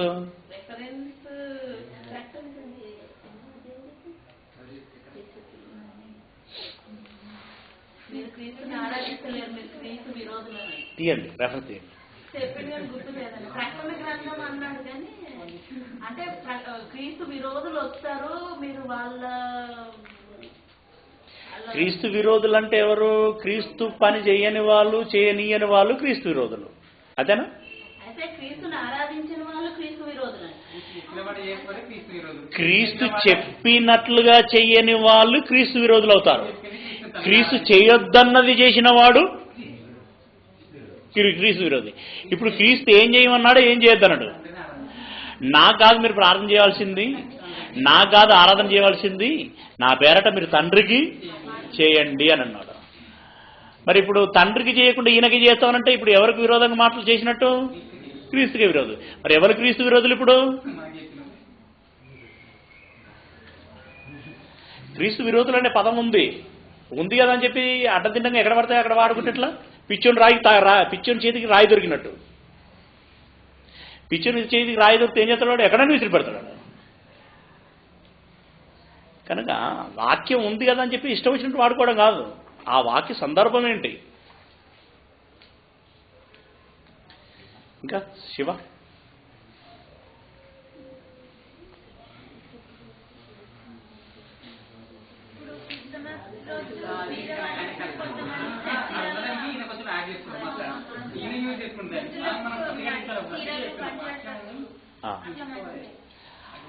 ఆ పంచిపెట్టడం ఆ రోజే పంచిపెట్టాలని ఏం లేదు. ఆ రోజు పంచిపెట్టినా నష్టం ఏం లేదు. ఆ పంచిపెట్టడం ఈ రోజు పంచిపెట్టినా ఏం లేదు, రేపు పంచిపెట్టినా ఏం లేదు. సంవత్సరంలో ఏ రోజు పంచిపెట్టినా విధవరాలకి సహాయం చేయడం, అనాథలకి సహాయం చేయమని చెప్పింది బైబిల్. కానీ 25న చేయమని ఎక్కడ చెప్పలేదు. కాబట్టి వాళ్ళు చేస్తారా, వాళ్ళు చేయటం కాదు. ఇప్పుడు మనం వాళ్ళతో పోల్చుకోకూడదు. బైబుల్ మనం ఏం చేయాలి కనుక మనకు అలా సహాయం చేయాలనేటువంటి ఉద్దేశం ఉంటే నువ్వు ఏనాడైనా చెయ్యి. అలా అని 25న చేస్తే తప్ప అంటే తప్పేం కాదు. నువ్వు 25న చెయ్యి, జనవరి 1కి చెయ్యి, గుడ్ ఫ్రైడేకి చెయ్యి, లేదంటే మామూలు డేస్ ఉన్నాయి చూడండి, ఆ రోజులలో ఏ రోజన్నా చెయ్యి. ఎన్నడు చేసినా దానం 25న చేస్తేనే దానం, మిగతా మిగిలినన్ని రోజులు చేస్తే దానం కాదు అనేది ఏమైనా ఉందా? లేదు కదా, ఎన్నడూ చేసినా దానం. కాబట్టి దాన్ని పురస్కరించుకొని కొంతమంది చేస్తూ ఉంటారు. సరే, దాన్ని మనం తప్పుపట్టాల్సిన విషయం కాదు. నేను ప్రార్థన పెట్టి 5 మంది ఎవరాళ్ళకి చీరలు ఇచ్చాను. అయితే దగ్గరికి వచ్చినాక దానం అవుతానడా? ప్రార్థన పెట్టి అందరు తెలిసినట్లు నువ్వు ఎందుకు ఇస్తావు తెలియకుండా ఇచ్చేయాలి. Good, very good, very good. అలా దానం చేయొచ్చమ్మా. ఇంకొకటి ఏంటంటే, వారికి వాక్యం లేదనుకో, వాళ్ళలో వాక్యం లేదనుకో, వాళ్ళ వస్త్రాలకు అయ్యేటువంటి ఖర్చుతో ఇంకా వాళ్ళకు ఆత్మను రక్షించే కార్యక్రమం చేసినావు అనుకో, దీనికంటే ఇంకా అది మేలు. ఎందుకంటే నువ్వు చీరలతో బాగా కట్టుకుంటే నరకానికి వెళ్ళారనుకో. ఇప్పుడు అదే కదా నేర్చుకునేది నేను. Good, very good. ఇంకా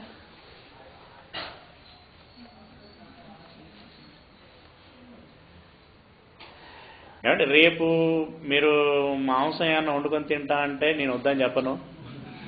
మీరు వండుకొని తినండి, దాంట్లో తప్పేం లేదు. నాకు పోయిన వారమే అర్థమైంది.